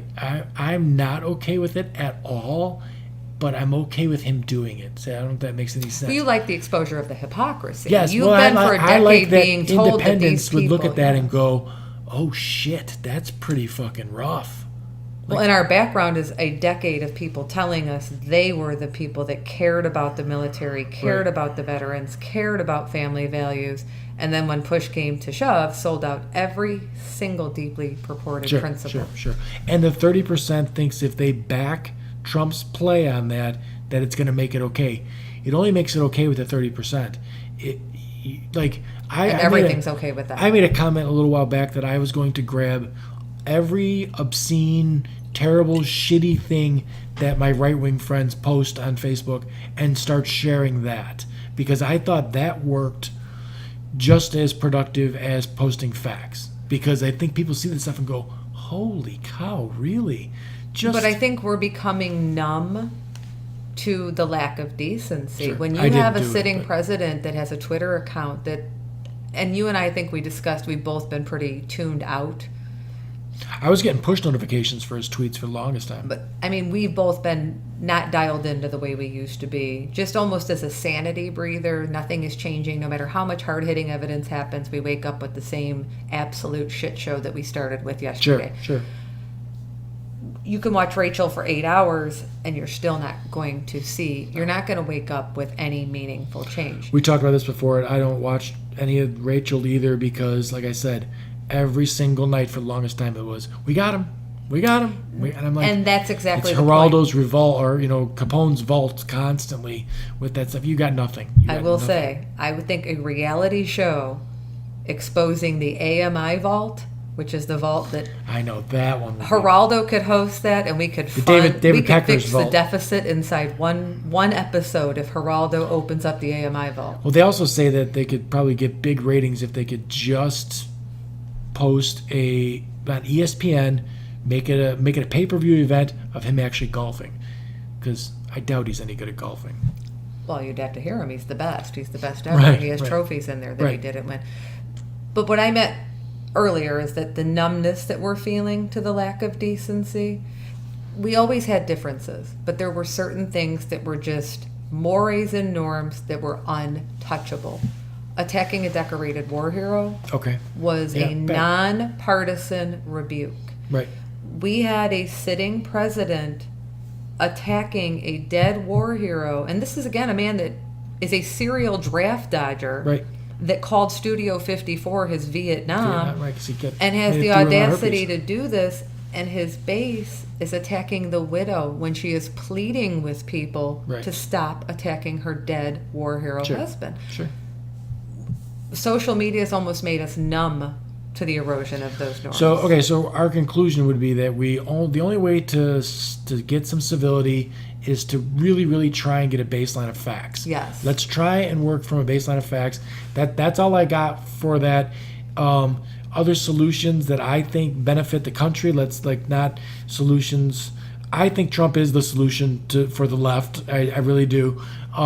You've been being proven right, Right, quite a bit lately. Right. Just be you, man. But other solutions that I think are great for the country is publicly funded elections.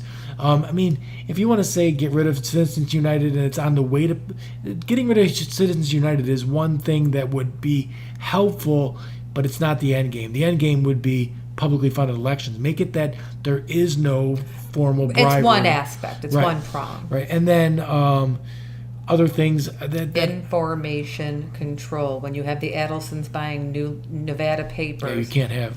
We You're not have saying to to fight have it. back. You're saying not have information. we're control. saying that we have to fight back on the purchasing and assault of the Fourth Estate. Sure. The Fourth Estate was never intended to be an arm of the government. No.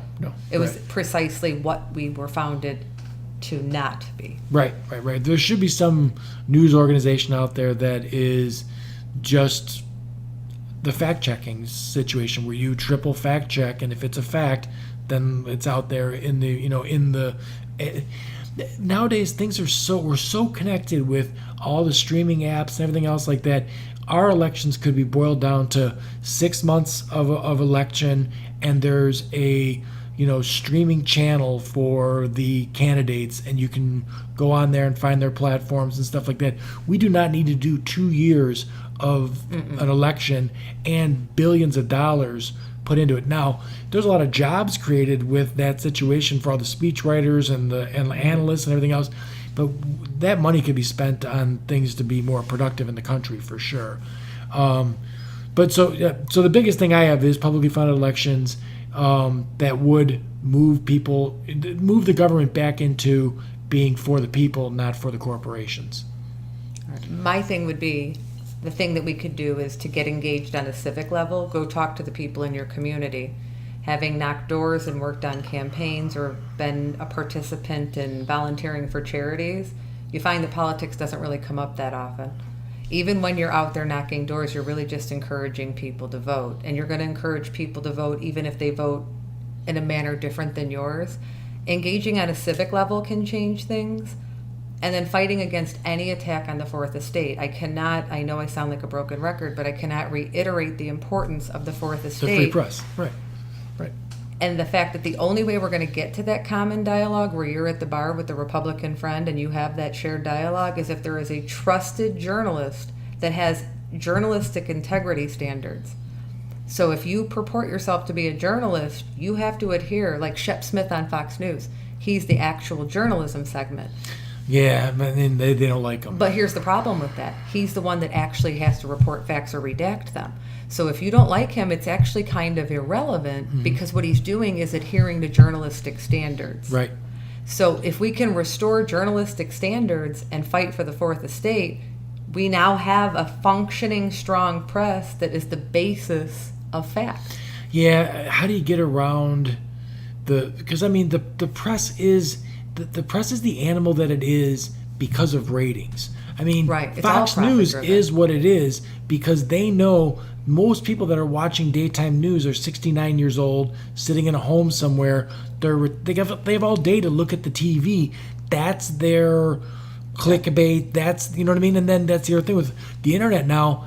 More people are getting their news off the internet. It's all clickbait. It's as long as the headline says something outrageous. Well, it's all profit driven. It's all CNN has profit-driven, people on there right, fighting, and right. it's the Jerry Springer of the left. What I'm saying is, whether it's Fox, whatever their demographic is, if you have the fairness doctrine, if you reinstate that and what you report as news has to be credentialed news, you eliminate a lot of the fake news claim. So when we have a dialogue with somebody, they can't assert fake news because if you heard it on a journalism billed show, Right. it is in fact adhering to the standards of journalism. Sure, We can't restore truth and fact without demanding that there's a set of standards for the people that give us that information. Right, and I mean, what you're saying there's like some sort of punishment if you're somebody who's supposed to adhere to those standards, Yes. and you don't, you're off, you're gone. It's finished. If you're a done. journalist and you're out there reporting false stories, you will lose your credentials. Right. The fairness doctrine basically let you bill yourself as news if you're an opinion show. That's how we ended up with the Hannitys and the Ingrahams and even what's the guy on the CNN? I don't watch CNN. I Neither do boycotted I. them. But he's always having Kellyanne Conway on and they're sparring and it feels like a Jerry Springer show. The Anderson Cooper guy. Is that him? I don't Okay. know. I don't watch any of that. I don't. I No, really stay away none from it all. of that that's transpiring is journalism. That is all Right. ratings-based Right. drivel that Clickbait. denigrates Yep. the dialogue. Right. But they have to bill it that way. CNN does adhere to a different standard, even if I don't like them. They have to admit when they're having an opinion segment or when they're having a news segment. When you have a Sean Hannity saying, I'm here to deliver the news, and he's not held by FCC standards, how do we restore facts? Right. So again, to reiterate, we have to get truth in media and reporting back to even restore dialogue. Right. No, that is the biggest problem with it all, is that everybody's in their echo chamber listening to their thing. And if you're told it long enough and you want to believe it to begin with, then you're pretty much going to believe it, and that's going to be the gospel. Well, and tribalism is contagious. As somebody that's Right. I don't think there's any way a solution that gets rid of the two-party system in this country. That's a whole other conversation, and as somebody who views myself as an independent, I wish it was feasible. It's likely not. Not right. I don't think it is. I don't adhere to either party at all. In fact, like I said, I get into it. I get people that are Democrats that are really upset with me when I Me say too. anything about anything like that, and they're upset because they feel like I was a voice of their side. Now I'm a bad person. But if you're wrong, you're wrong. Bill Clinton and Epstein. I have many people on the left Right. that are furious with me for saying, Sure. I didn't care when he had consensual sex. What I care about is if he's with a minor at an Epstein party, he's got to go. Right. If anybody on the left took Russian money and Mueller gets him, bye. Don't care what party you are from. As progressives, you and I are hated. We're in a circular sphere of hate because our own party hates us, the party machine hates us, the right, because we're Now, saying things how nobody are you a wants to progressive? hear. Because I'm only a progressive because I feel like by progressive, policies Mm-hmm. changes the situation. Like, I mean, and there were some progressive things that I couldn't even I felt like, but man, I'm getting old. But universal basic income, I looked at that and I was like, whew, that might be a bridge too far. Like, that's a bit crazy. But then I started listening to some of the problems that we're going to run into, and then realizing that places like Alaska already have that. They call it a dividend, but it's the same thing. Those people that are citizens of Alaska are getting money for living in Alaska. You're get like a That's like an interesting. Indian. I haven't researched the Right. the minimum income or any of that aspect of it. I think instead of progressive, maybe I don't know that progressive would even be the correct word for what we are. I want to Yeah, say I don't know. I just want to independent. look at things that look like solutions to me, because I don't think that publicly funded elections should be a progressive thing. I think it will progress us as a country, but I don't think it should be like a left or right issue. I think that's an all the way around issue. I think what we are is grassroots people, and grassroots people should fit in any tent. It doesn't matter what party you're in. If you are a hit the pavement, grassroots, listen to the people, voice of the taxpayers, fight against corruption, and you are a grassroots. I don't want to fall too much into a populist either, though, because I want. But how I is really- grassroots populism? Grassroots No. itself is Just a listening to the movement. people. I want things that work. I want solutions that I can look at and say, I come from my economic position because I take care of ecosystems like this and like the lake out there and stuff like that. Now, if I have an ecosystem like this and all I do is keep putting these big predators in there, sooner or later the whole ecosystem crashes because there's nothing for it to eat. If I look at the government as the shepherd to a jungle, and if all I do is keep putting lions in the jungle, well, all the rabbits are going to be gone. Sooner or later, the lions are going to eat each other, and then there's going to be nothing to eat, and all the lions die. The whole thing can't sustain itself. But if I have a jungle with 5 lions in it, and I just keep feeding the bottom, I keep putting great grass and rabbits and small things at the bottom in there, well, there's going to be some really healthy lions. There's going to be a healthy population of rabbits. Everything's going to coexist just fine. In fact, at some point, I could probably walk away and take my hands off of it. But if all I do is help the big corporations make more money, not pay any taxes, get away with everything, and I make this system that makes it impossible for wealthy people to become not wealthy people, and poor people can't become wealthy people, that system crashes. Then it needs, I think that's what the government likes to do, because then they're needed. I'm hearing all of it, and I agree with your ecosystem analogy. I think it makes sense. Where I think that grassroots is the key word is it is going and maybe sitting here and saying, well, what do you think, and why do you think it, and what are your life experiences? And Right. both parties have tents that are pushing out grassroots dialogue. They want corporatocracy dialogue. They want the oligarch dialogue, and they don't really want us sitting here talking and having that. So whether you're a Republican, a Democrat, or an independent, the grassroots movement is that conversation about the ecosystem. That's you bringing your life experiences or your love of fishing, or that's probably a Northern Pike, and that's a childhood dialogue another day. Right. That grassroots dialogue comes from the people. That's the movement. Sure. It ties back into that. And I would invite anyone that they feel that they're on the other side. They feel like they listened to me talk or Laura talk tonight and they're just like, oh, completely upset with it. If you have solutions, come sit down. Let's talk about those solutions, because I believe if we're coming from the same economic background, and the solutions are solutions that work, they work for the middle class, chances are I'm going to agree with you. I'm going to go, if someone had a solution that somehow took the tax burden off of the middle class and put it where places like Verizon and GE and Bezos with Amazon, those and Walmart were started to pay their fair share for encompassing everything they're using. Like I said, the trucks and everything that they're doing. If anything, those people should be paying more taxes, a bigger percentage, because you have a workforce of 100,000 people that are all educated by the public school. It is in your best interest to make sure we have a strong public school system. The more idiots that come out of the public school system that aren't educated that you hire, the worse it is for your business. Well, they're not going to educate people to the point of being smart enough to vote them out.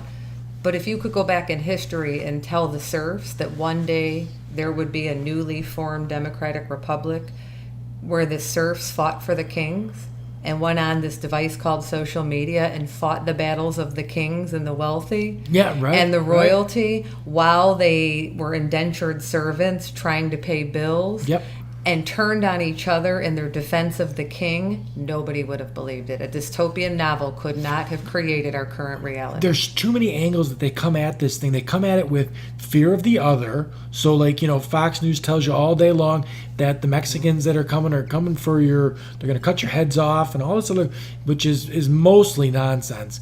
Those people are mostly coming over the border. The people walking across the border are walking over for jobs. They're walking over because they're coming from an area where there aren't the jobs. Refugees? Right. All that other stuff is happening. So those people they're migrating out of a bad situation, looking for a better situation.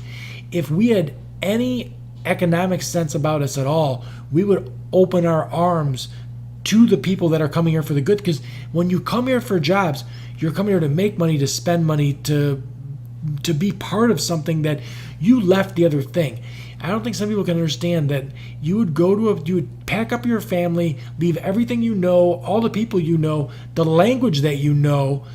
It's so bad where I'm at that I'm going to do all that to take part in this other thing that sounds like a way better situation.